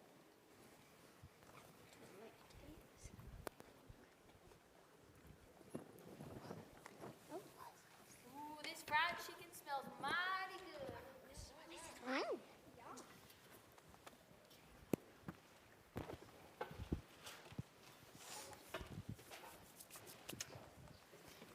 I wonder what else they're gonna bring out. I hope it's mashed potatoes. That is my favorite.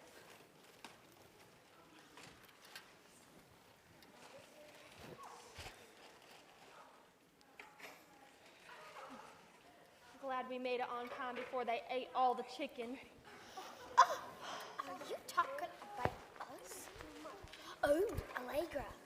I think it is me. Talking about Euphemia.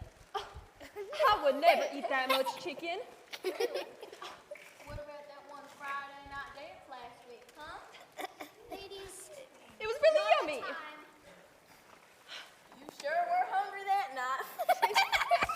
It was the National Day of Proper Ladies Eating a Lot of Fried Chicken, okay? Sure. Here you go, ladies. Thank you. It is mashed potatoes, I I bet they did. All right, ladies, let's say grace. Dear Lord, I pray for our stubborn men that you would soften their hearts and let them give in to the treaty and sign it. I also pray for our women here that you would harden their resolve, that they would stay true to each other and our cause until the very end. Please bless this food and bless this town. Amen. Amen.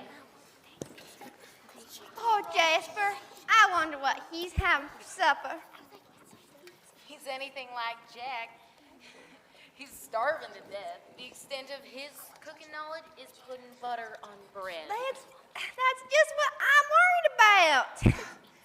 Hetty, remember your vow. You must be strong. I know. I mean, well, I may complain about him all the time, but I really do care for that old skunk. And the idea of him getting into that bed all alone, hungry enough to eat a horse to boot, well, just makes me want to cry. Now, Hetty, don't start blubbering like a newborn calf. If everything goes according to plan, you'll not only spend the night in bed with your husband, but you'll get to feed him and dance with him at the square dance beforehand. Oh, God. It's so sweet of you to try to cheer me up, but you saw those men this afternoon? They about destroyed your place here. And Jack and Zeb, well, they're madder than I've ever seen them before. And, well, Jasper is so angry at me that I'm afraid he might go do something foolish like eating a gun by himself. Oh, Hetty, I don't believe for 1 minute that Jasper Kane would do. Oh, he would. If he thought he would win in the argument, he would do it in a heartbeat. One time, we got an argument because I told him to be careful about going back behind that mule of ours. Well, he told me it wasn't that dangerous. But I told him a person could get killed getting kicked in the head by one of those things. Well, he told me what a fool I was believing such silly stories, but I kept insisting until finally he went and got himself kicked in the head on purpose just to prove that it could happen to a man and he could live through it. I remember when that happened. You mean to tell me he did that on purpose? As sure as I'm sitting here. Honey, you got yourself a bow-headed man. I know, but I'd like to keep him. Ladies, please, we must be strong. The next few hours will see us not just win the battle, but the war. If we can continue to hold our purpose in front of us and march towards it with determination.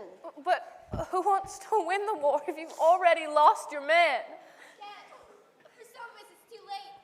I've already lost him. It's not too late. We have the weapon to win the war sitting right in front of us, and you're too busy crying to even see it. This is the weapon that will bring a man to his knees as quick as anything. Hetty, you said it yourself, that these men can't get themselves a meal even if they had to, which means that they haven't eaten since breakfast, which means that they'll be starved, which means that when they see these victuals and smell them, that they'll sign anything we ask them to, as long as we share some of this food with them.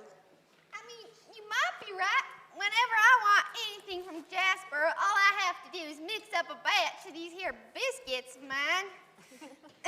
Jack would hike 10 miles for a baked potato. And Zeb loves when I make my fried chicken. I told you there was hope for that woman. The point is that this will be the final blow.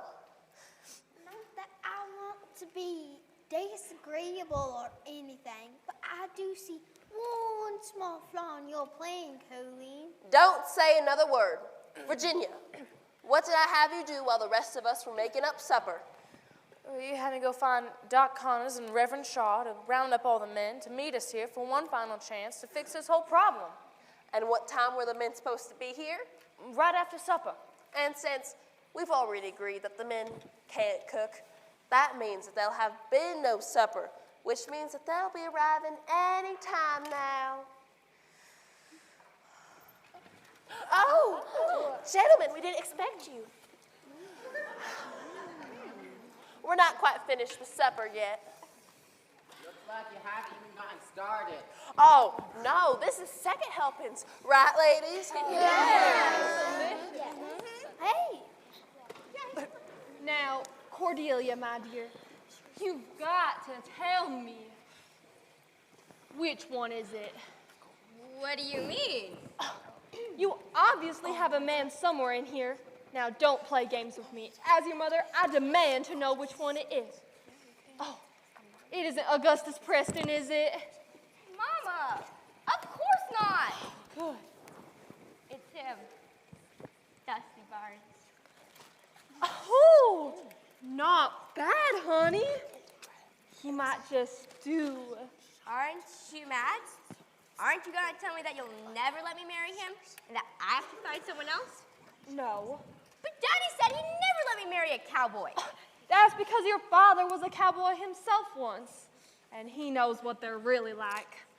Now, you go on and make things up with Dusty, and I'll handle your father. Oh, thank you, Mama. Oh, Dusty Barnes, I didn't see you standing there. Oh, that makes sense. Seeing how you seem to hardly care about me anymore. What could possibly make you say such a thing? Oh, I don't know. How about this afternoon when I couldn't get a kiss out of the girl I love? That's how little you care about me? Then maybe it really is over with us. You know we're in the middle of a strike. There's the whole problem. If you just drop this lousy strike idea. It is not a lousy idea. It is a grand and glorious thing. Someone had to save you from yourself. Save me? From myself? That's right. All this gunfighting going on, someone is going to get killed. I don't want it to be you. Now, what makes you assume that I was going to lose? Who knows? Maybe I would have won. And maybe you would have gone to jail for murder. Can't you see, Dusty? If you live by the sword, you will die by the sword. Please, won't you at least consider signing the treaty? I don't see why it matters. Your father will never let me marry you. Oh, yes, he will. I spoke to Mother, and she promised to fix everything. There is nothing that can stop us now. Delia, that's wonderful. Not until you sign the treaty. Dang, blasted hole! Oh!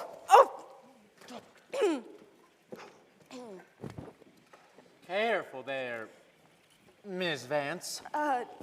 Deputy, I didn't notice you were anywhere around. I apologize most sincerely. Well, I think that maybe I ought to be the one apologizing to you. Deputy, why ever would you need to apologize to me? I'm the one that ran into you. Well, I really hate to admit it, but, well, this afternoon I out and out lied to you. Deputy Keenan, that is entirely out of I know, it is entirely out of character. I was just all fired up with jealousy. Well, I'm afraid I don't understand. Well, you see, when you were talking earlier today about how you had been seeing other men, I got really mad, and I told you that I had been seeing other women, and that is not true. Truth is, I haven't even looked at another woman since I first saw you. Are you sure you're not lying now? The only reason that I said I had continued to see other men was because I had been led to believe you were seeing Miss Lily Smith. Actually, I haven't even looked at another man since I first saw you. Lily Smith! Yeah. Whoever told you that is a dirty skunk. Was that you, Colleen? Now, don't go throwing things at Colleen. She deserves it. Sorry. I'm sorry.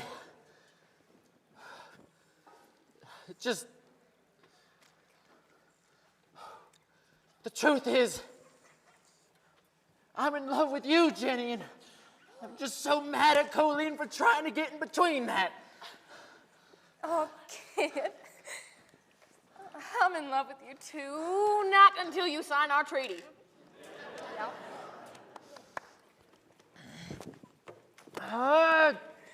Dang blasted hole, Jenny. So, did you men have a nice supper? No. Oh, well, it was, yeah. So, Zeb, he told us that he knew how to cook. And, well, at first we didn't believe him. But then he kept rolling out platter after platter of food that would never end. And we found out it was true. In fact, it was better than yours. That food Far was better. Terrible. He can't tell the woman that. Oh, Zeb, dear. I had no idea you were so good at cooking. I'll have to let you do it once in a while after the strike is over.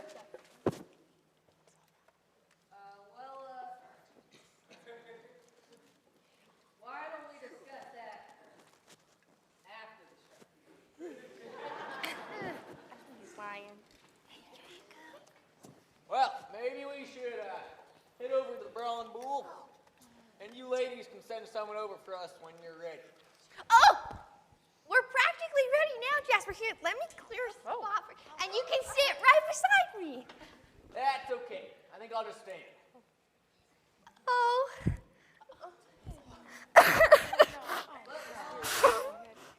got us here. Now what do you want?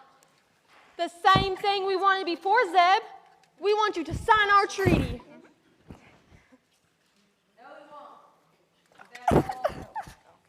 Head back over to the Well, wait, aren't you gonna stay for the Friday night dance? We thought that'd be canceled for sure. Since we can't hug you. We figured that dancing would be off limits too. Because it is.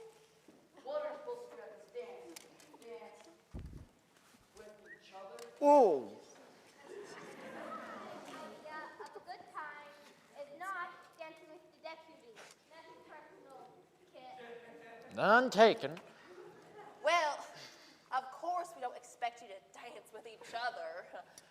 Then there's no point in our staying. Come on, man. The refreshments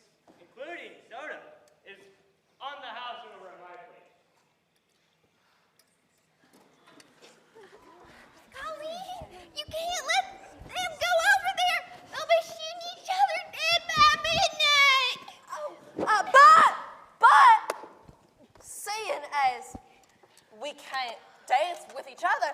Allegra and Lily and the girls, they worked up some entertainment for you all.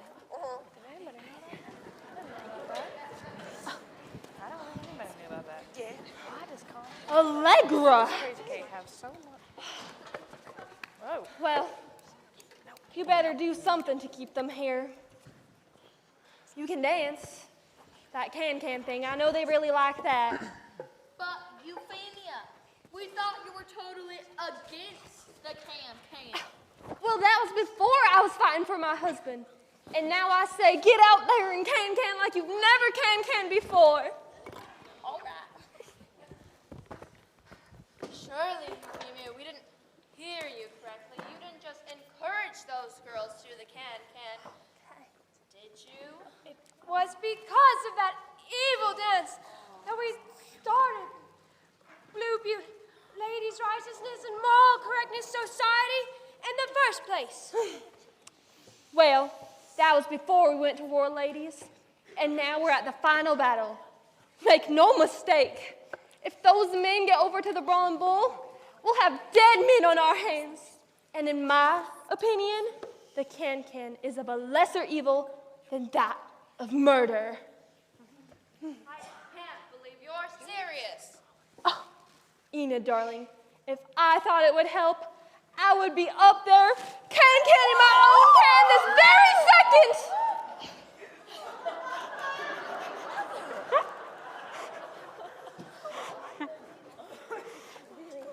Ready back there?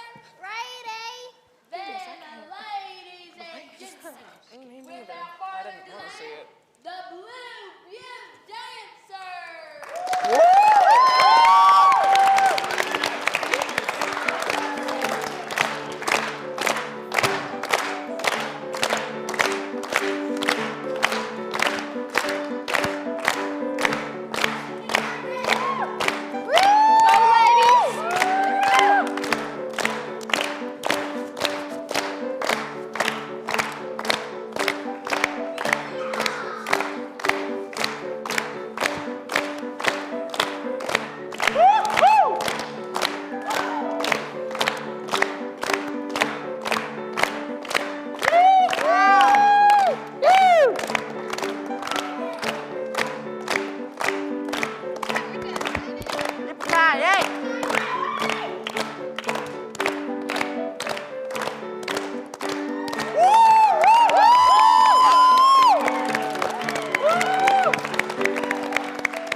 my place. The refreshments are free. The darts will be at high stakes. Darn. You guys are really not moving? No. All right. There will be an inside target practice. First fella to shoot a poker chip or dart, better yet, off Augustus's head wins a saddlebag full of poker chips. I'm in! One more time!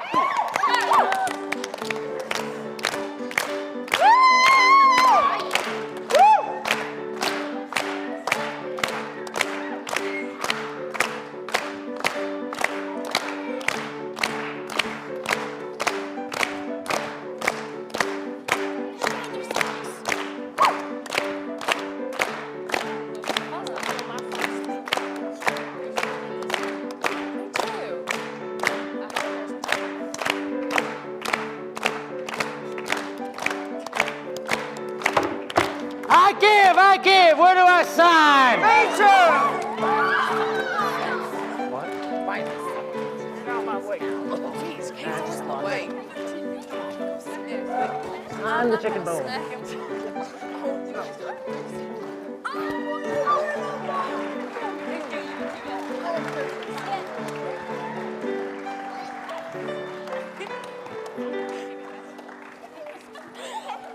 That's right. It's Custer Tarnation. Sorry, I was having tea with my nana. What happened to your If you nana? don't do exactly as I say, I'ma kill you all.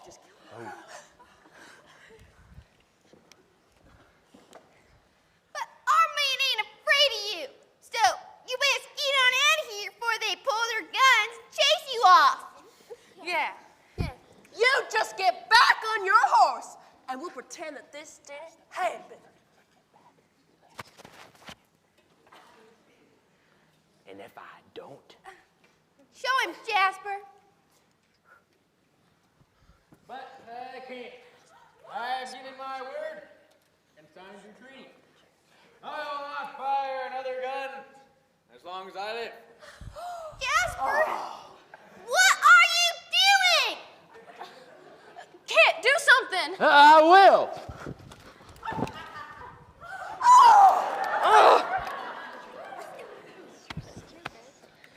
Take them as a gift.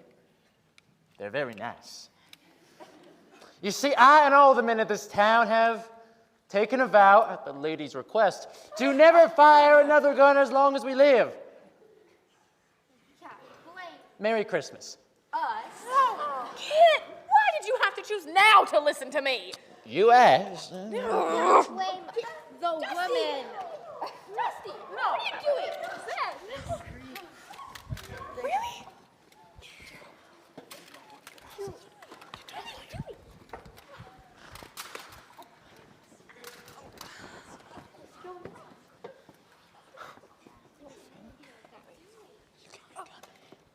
Take whatever it is you want, and then just leave, Mr. Darnation.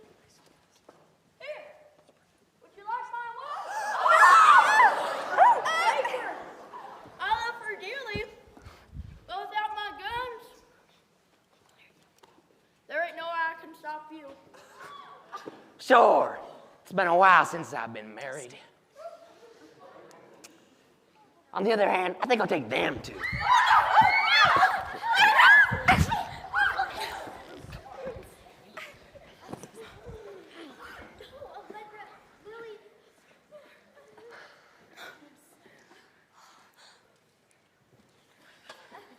I'm sorry, Cody. We may be blood brothers, but I just couldn't do it. Well, if you're, then that's the real cause of tarnation. Get it?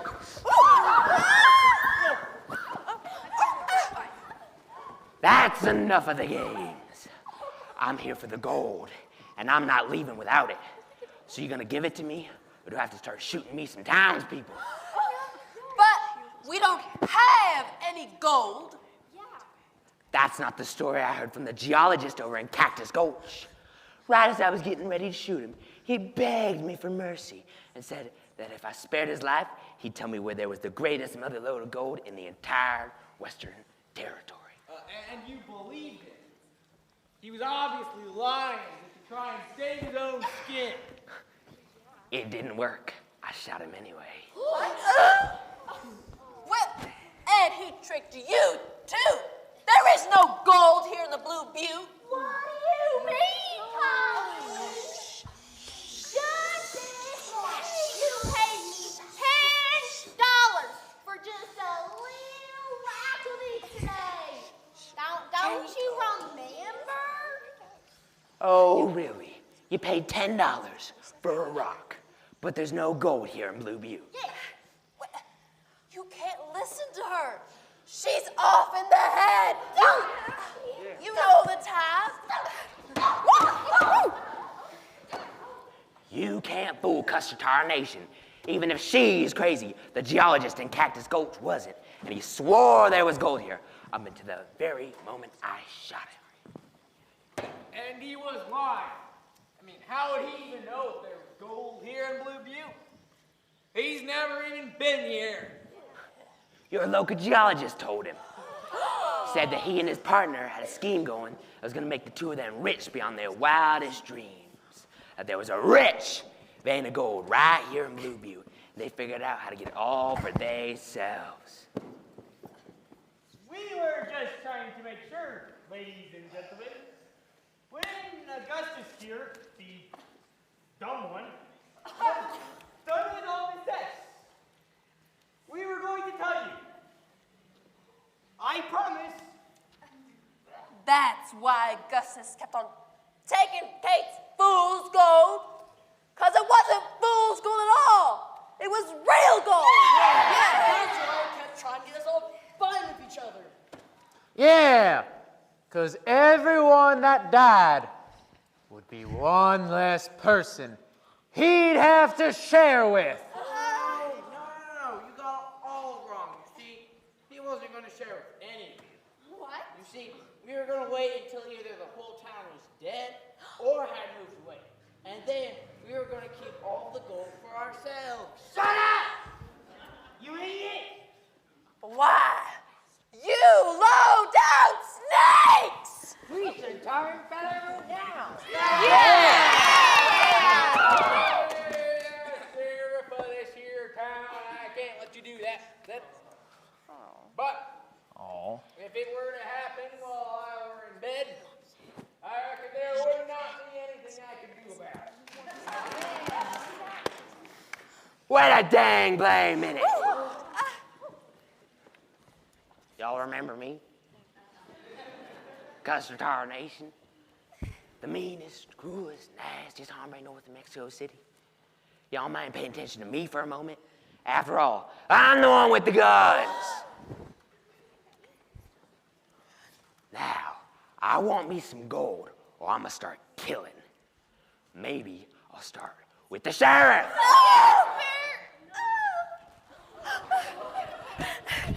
Or the deputy. No! Or maybe I'll start with the geologist.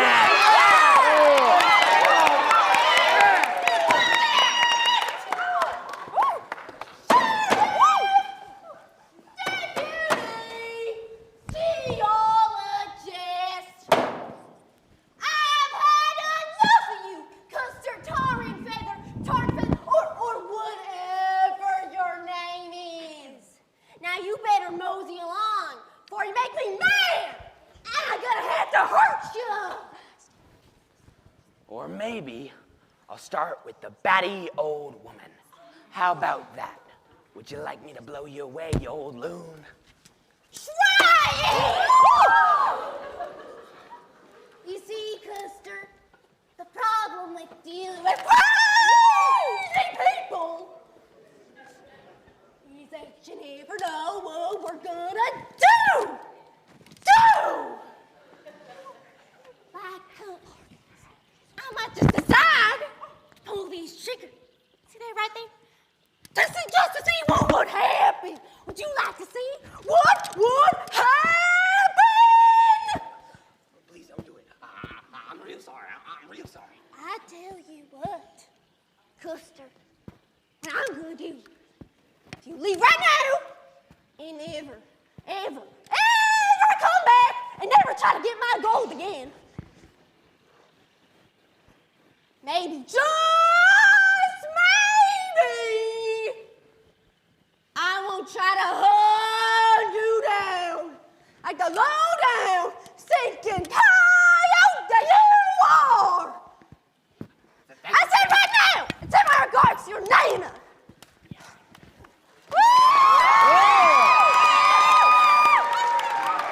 And as for the two of you, Please, Miss Kate, please just don't hurt me. I tell you what, I'm gonna do. Tonight, we're gonna have our normal Friday night square dance. And celebrate the fact that Blue Butte is now the richest town in this here West. And then, precisely at dawn, we're gonna start looking for the two of you. And if we find you, You won't find me or both of us. Shoot, I mean, stop. get away!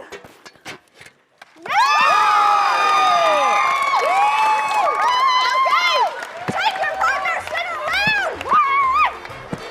Start the dancing. All join hands in a circle left. The other way back. back on the same old track. You make those feet go wickety-whack. Then Alaman left to the corners, all are right to your honey and grand chain. Grand red left, go round the hall. Hey! Away we go in the old red wagon, the hind wheels off and the axles dragging your foot up and my foot down. Grand red left, go all the way round. Swing your partner as you come round. Swing that lady right off the ground. The four ladies right of the ring, and at first you balance and you swing 'em all. You hear my call, take that gentleman promenade all.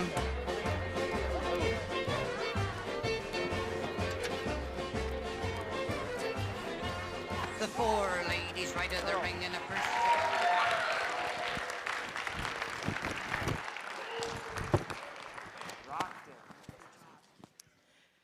Well then, what'd you think? Did I get the job? Yes, you got the job. Same time tomorrow? You got it. Now, come help me clean all these chairs up. Right.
Well, thank you all for coming tonight, and you guys were an amazing audience.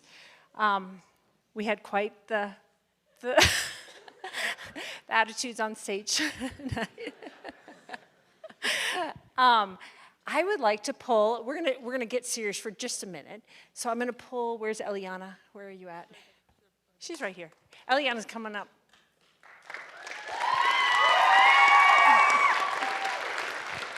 This is Eliana, and she has something to share with you guys tonight. Well, I hope you all enjoyed the play.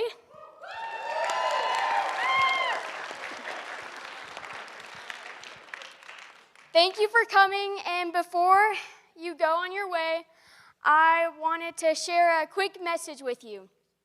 So, throughout the play, we see the theme of love.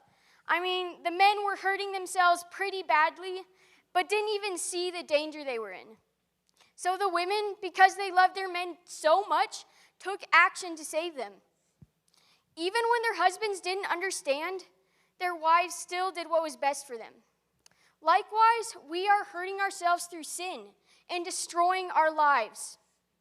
Romans 3:23 says, "For all have sinned and come short of the glory of God."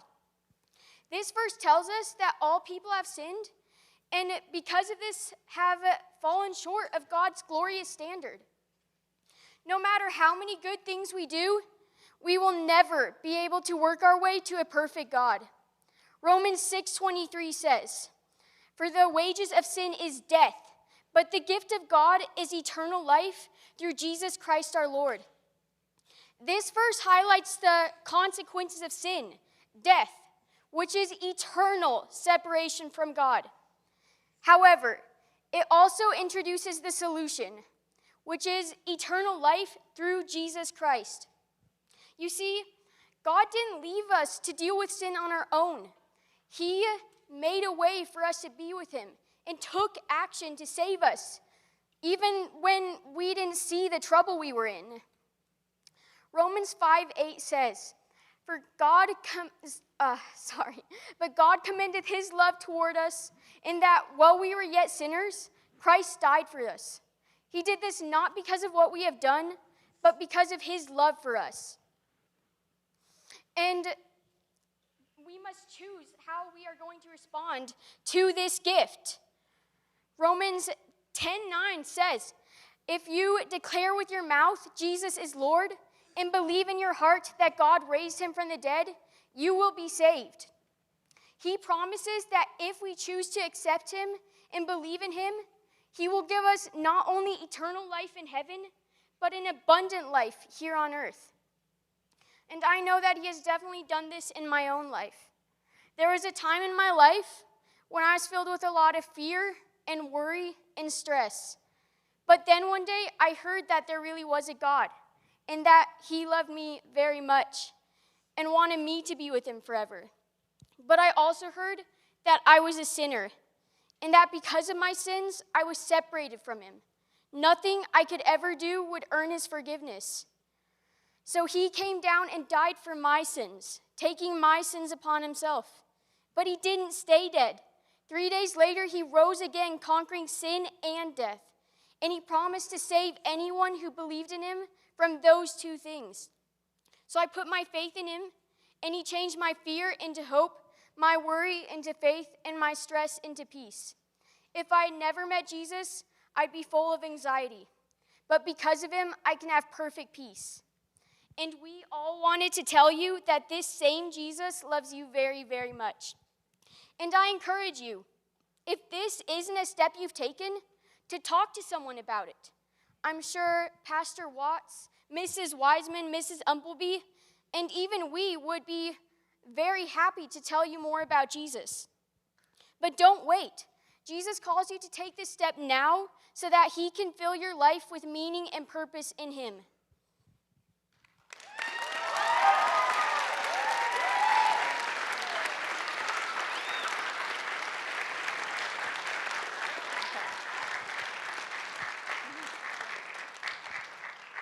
All righty. We hope you'll bear with us for just a quick minute. we'd like to share a couple things. First off, we want to thank Faith Lutheran Church for making us part of your home and your body.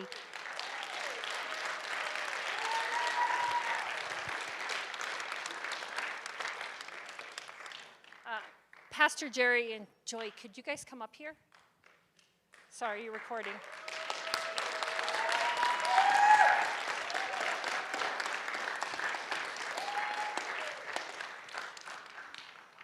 These two, I believe it was 8 years ago, I approached Pastor Jerry and said, you know, hey, we need a home and we want to be part of your body. And they said, hey, yeah, we've been praying about doing something with homeschool students. And they welcomed us in and we became part of the church. Our ministry became part of the church. We're under the church's umbrella and we've been so blessed. This has just been an amazing 8 years working with you guys, and thank you so much. Likewise. Thank you, Miss. Thank you.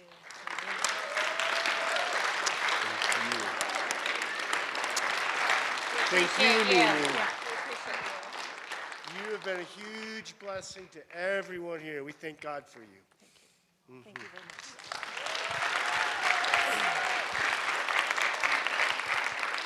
Next, you guys didn't know this was going to happen. Would you guys come on up? Jennifer and Chisholm, come on up.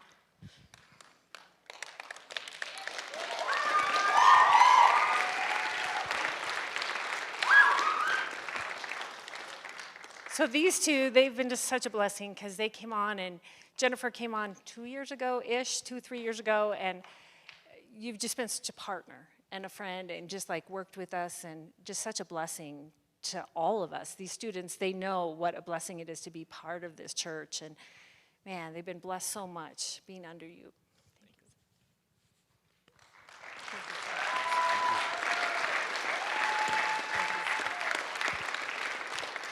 All right, next, let's bring my 3 up. I need Abigail, Josh, and Grace.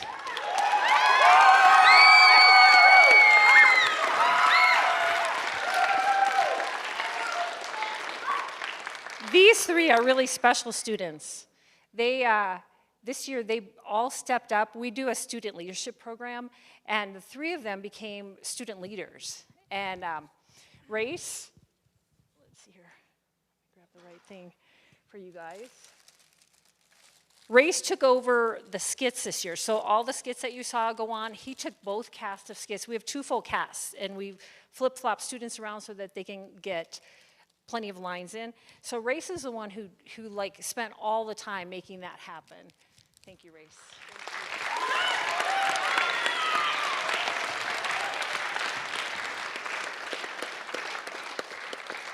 Okay. Next is Josh. So Josh, last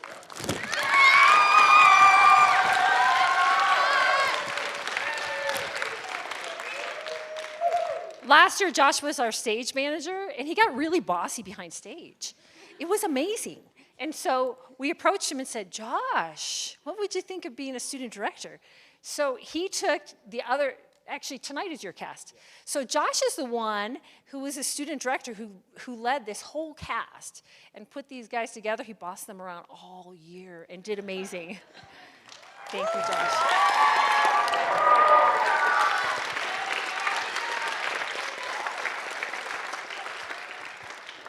Next is Abigail. Abigail actually graduated last year, and she took a gap year this year. And she said, hey, Mrs. Wiseman, can I be a student leader? And she took a cast. So she took the other cast, and she ran them. Some of you saw her do her work earlier today. So Abigail, thank you. Nicely done.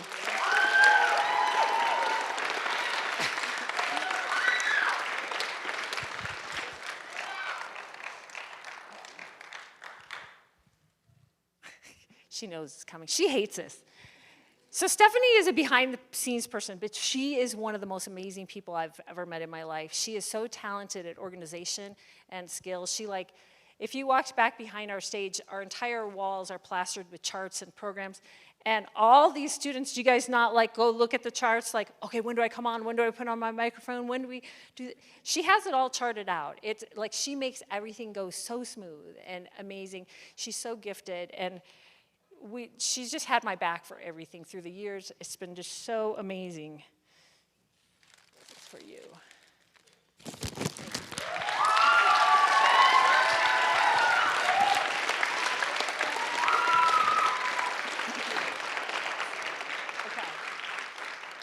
Ooh, let me get my notes.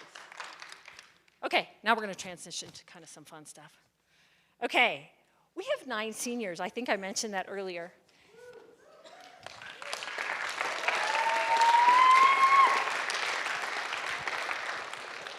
So we have all the way, actually our littlest one, I think she started feeling sick tonight, so she's on here. We have K through seniors, 9 seniors this year. So the first one I'm going to pull up is Sophie. Sophie Mills.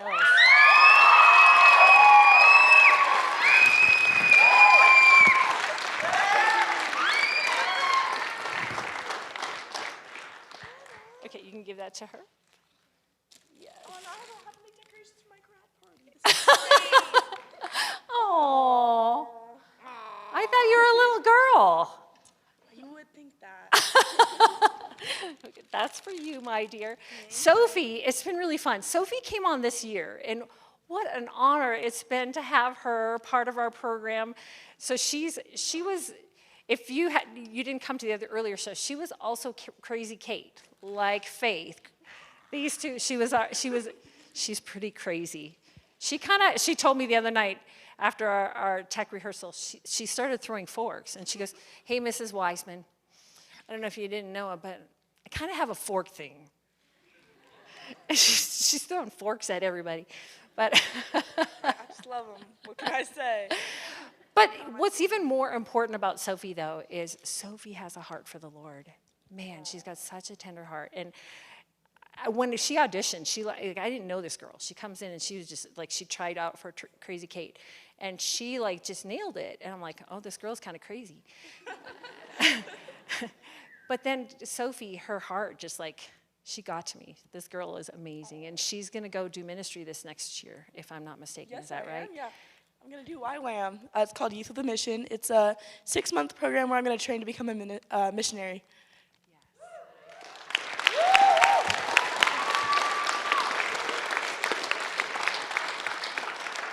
Okay. Next, I need Abby Campbell.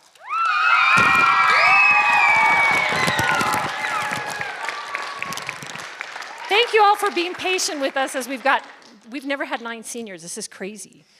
So, Abby. So Abby she was Miss Virginia in the other cast, and she just nailed it. She was beautiful and just did so amazing. Abby, she came in, and it's just been this is her first year also with us. I had the pleasure, it's kind of a funny story. So her dad was in my youth program as a middle schooler. Okay, that aged me. But it's been such an honor, so I actually have 3 of the Campbell kids this year. And Abby, what a leader. This girl is amazing. This one has a heart for the Lord also. And tell me what your goal is this next year. I want to be a speech therapist, so I'm going to head off to 6 years of college.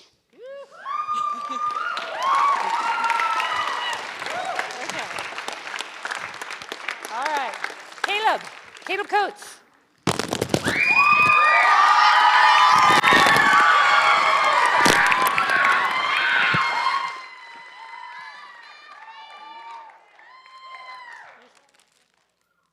All righty, this is Caleb. Hi.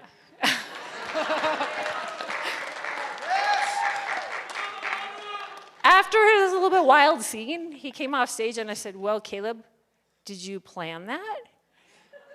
And he said, Well, I just kind of slapped that table a tad bit harder than I had before, and then I figured I might as well keep it going.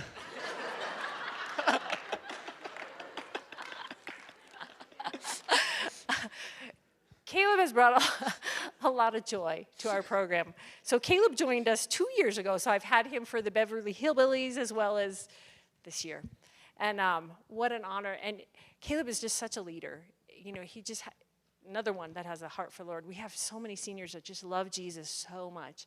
And Caleb shows our younger students how to have so much fun as a believer, but also have a heart that just longs to know Jesus and to get closer to him every day. And I admire him so much, the strength that he has, and just like, what a cool, I see so much potential in you. Another Charlie Kirk coming up.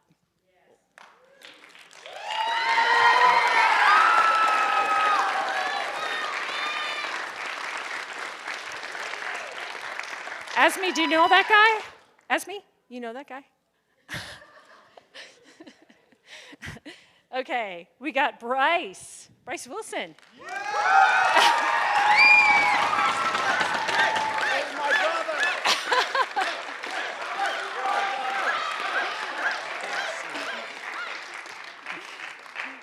This guy is kind of the silent. You didn't see him, so he was back at the sound station. And he was making the sound effects, and he's been a stagehand for, let's see here, I think it's 3 shows now. So he's come in, and man, what a blessing this guy is. And man, graduating already. So he belongs to those crazy Wilsons over there. But what a blessing you've been. And Bryce is always willing to serve. Anything, he's like, hey, Mrs. Wiseman, anything else I can do? You know, always willing. What a servant's heart. And I can see that God is going to use that in you in such an amazing way. So exciting. Thank you so much.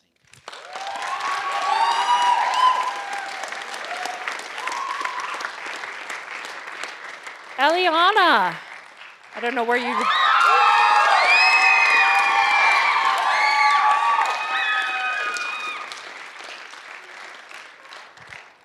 All right, this girl, you got to see her heart, so I'm not even going to say anything. You saw it already, what a heart this girl has, and she's going to do something amazing in her future for Jesus. What are your plans?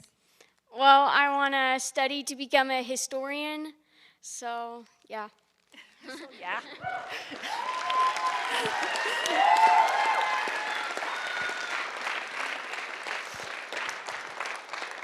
Eliana has such a boldness about her, and I know you guys saw it just in her sharing with you guys tonight, and I can really see the Holy Spirit really using you in the future. So exciting to see what's going to happen with you. So proud of you. And this girl, she was Euphemia in the other cast, and she was crazy. All right.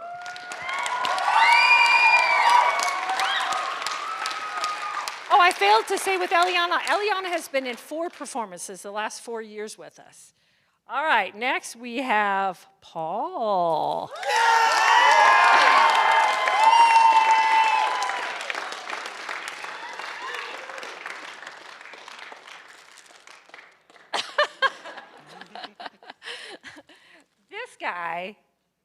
This guy,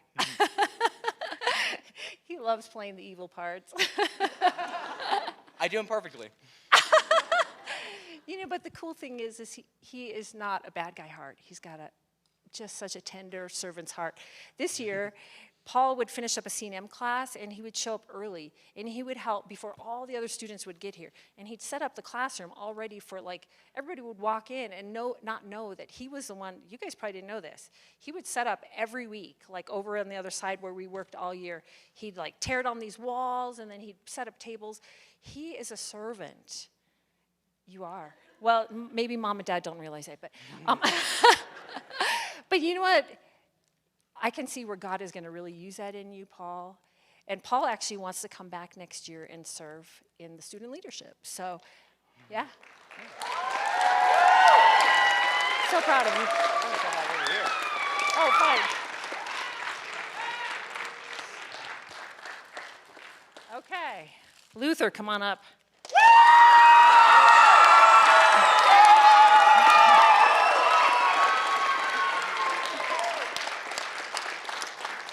There you go.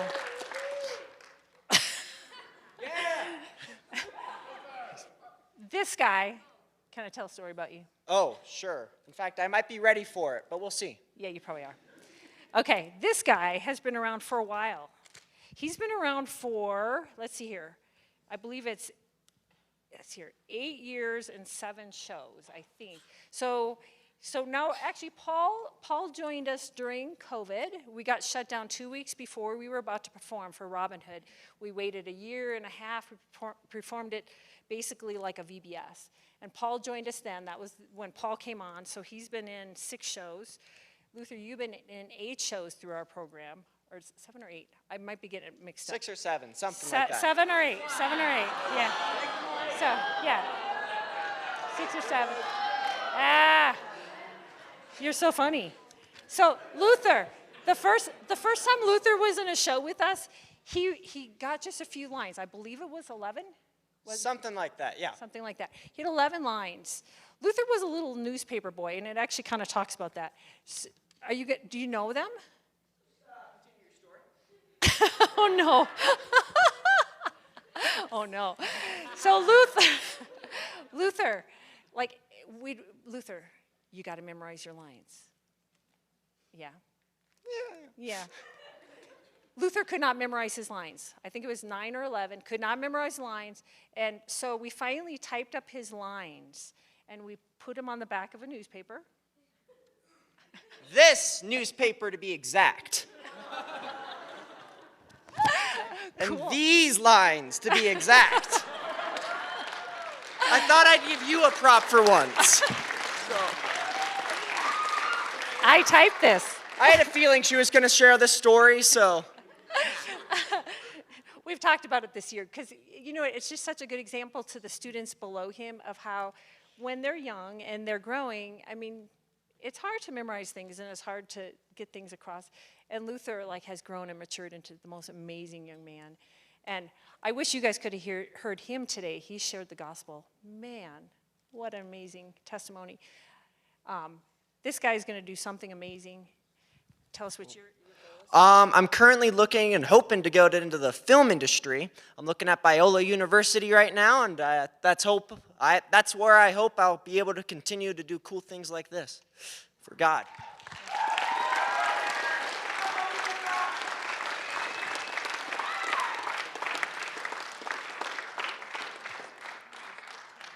What? I'm like, I know I missed somebody. Hannah, I missed you. Hi, this is Hannah. And I totally blew it and didn't put you. But I'm like, wait, I know I'm missing somebody. This is Hannah.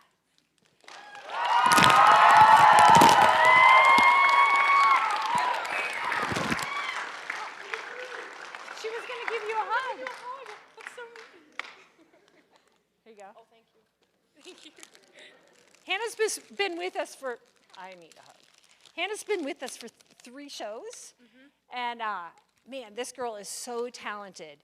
She has, the last 2 years, we've had you double casted into last year your character was crazy and you had to switch personalities. Yeah. So we've forced her to so tonight you saw her as the sweet school marm.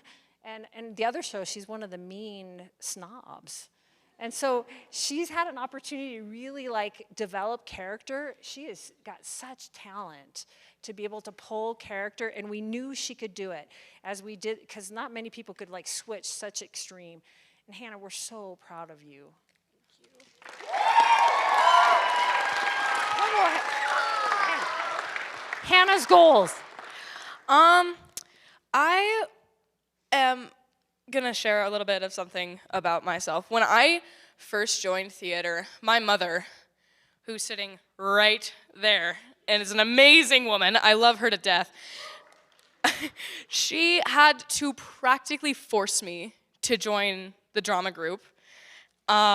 It's comedic, really, to look back on, but thank you so much for doing that, Mom, because I think that was God telling me that this is what I want to do, and this is something that I'm really, really passionate about. So I'm not sure where the road's going to take me. I'm going to follow where God leads me, but I really, really hope it's somewhere as amazing as this, because this place has become my family. I love you guys.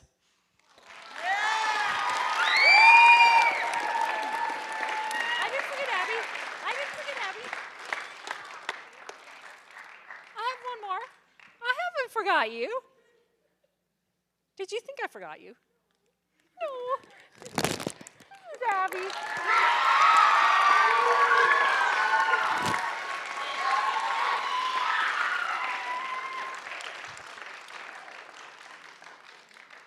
Abby. Abby is my longest time cast member as of right now. Abby has been in our program for 9 years. You started when you were, I think, third grade, and she was so cute.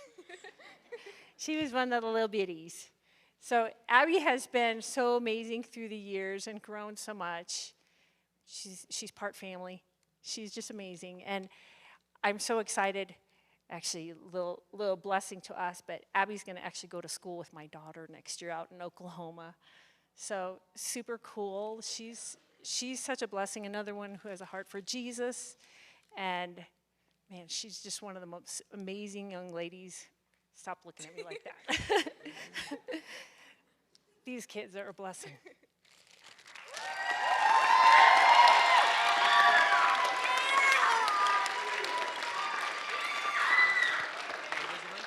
What's that? May I say something?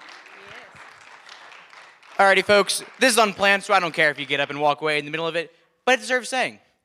I want to say, each and every person on this stage has been an inspiration from, and I'm not great getting praise, so I'm going to deal some out. Starting with Amos, my counterpart on this cast. Get over here.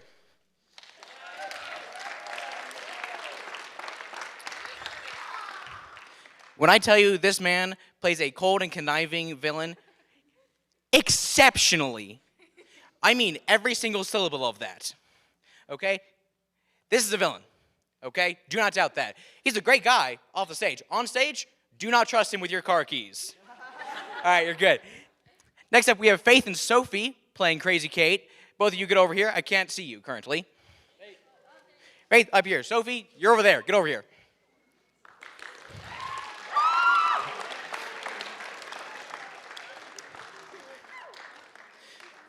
Whichever cast you saw Crazy Kate live up to the name and the expectation, okay? These two, the embodiment of chaos and comedic absurdity, all right? From throwing forks to banging on the table, phenomenal, each and every one. You're good, I have nothing else to say. And I wish I could say something to each and every one of you. Heck, I wish I knew all of you by name. I'm bad at names, I can't do that. If I had enough time and enough words, I would do it, I swear. But I don't. So, I'm going to give one last shout out, and I'll say this. There are very, very few people that have ever inspired me more than this person, and that person is Miss Mimi Wiseman.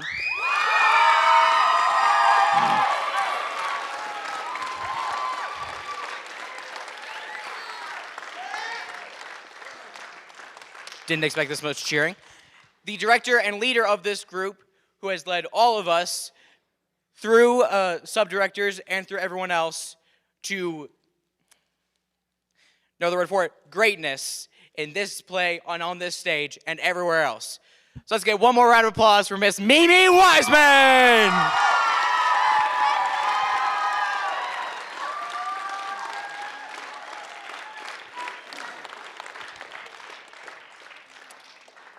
All right. Who am I giving this to? If I can take one more moment of your time. We've got, now a lot of our seniors have received flowers, but I think it's about time our directors do too. So, I would like to first start with our awesome director, Mrs. Umpleby.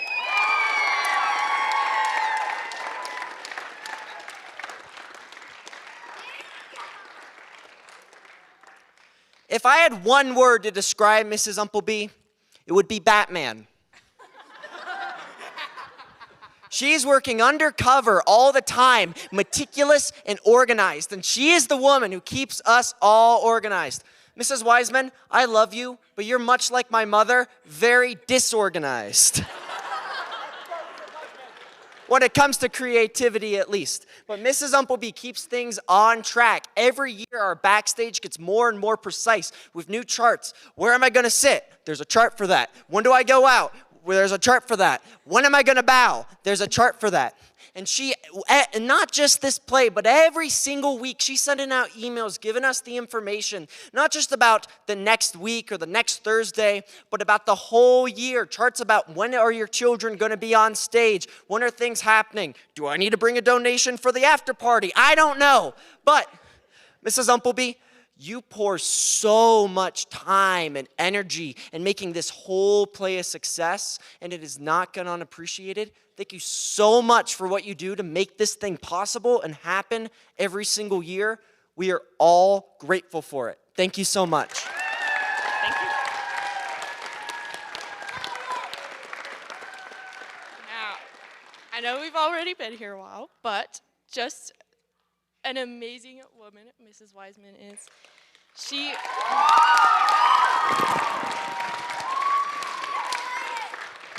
She has been leading these and like orchestrating them for as long as I can remember, and I can't imagine ever doing theater without her here. I don't know if you guys know, but this is her last year. She's passing the torch off to Abigail and Josh. But, I mean, they're going to do a fantastic job, but I know it's just not going to be the same as when you lead it, because you always just, you have such a passion inside of you, and you just want to see everybody give it their best shot and do their best and put themselves out there, and I always appreciate you always pushing me, even when I don't like it in the moment. But, yeah. You're an amazing person, so thank you so much for directing all of us.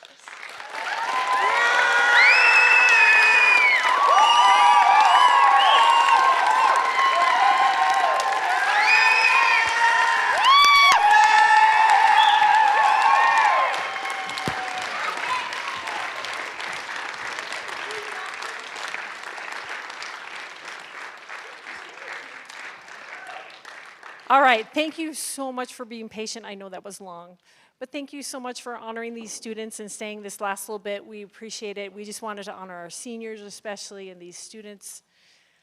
Well, on that note, actors and actresses, go meet your fans.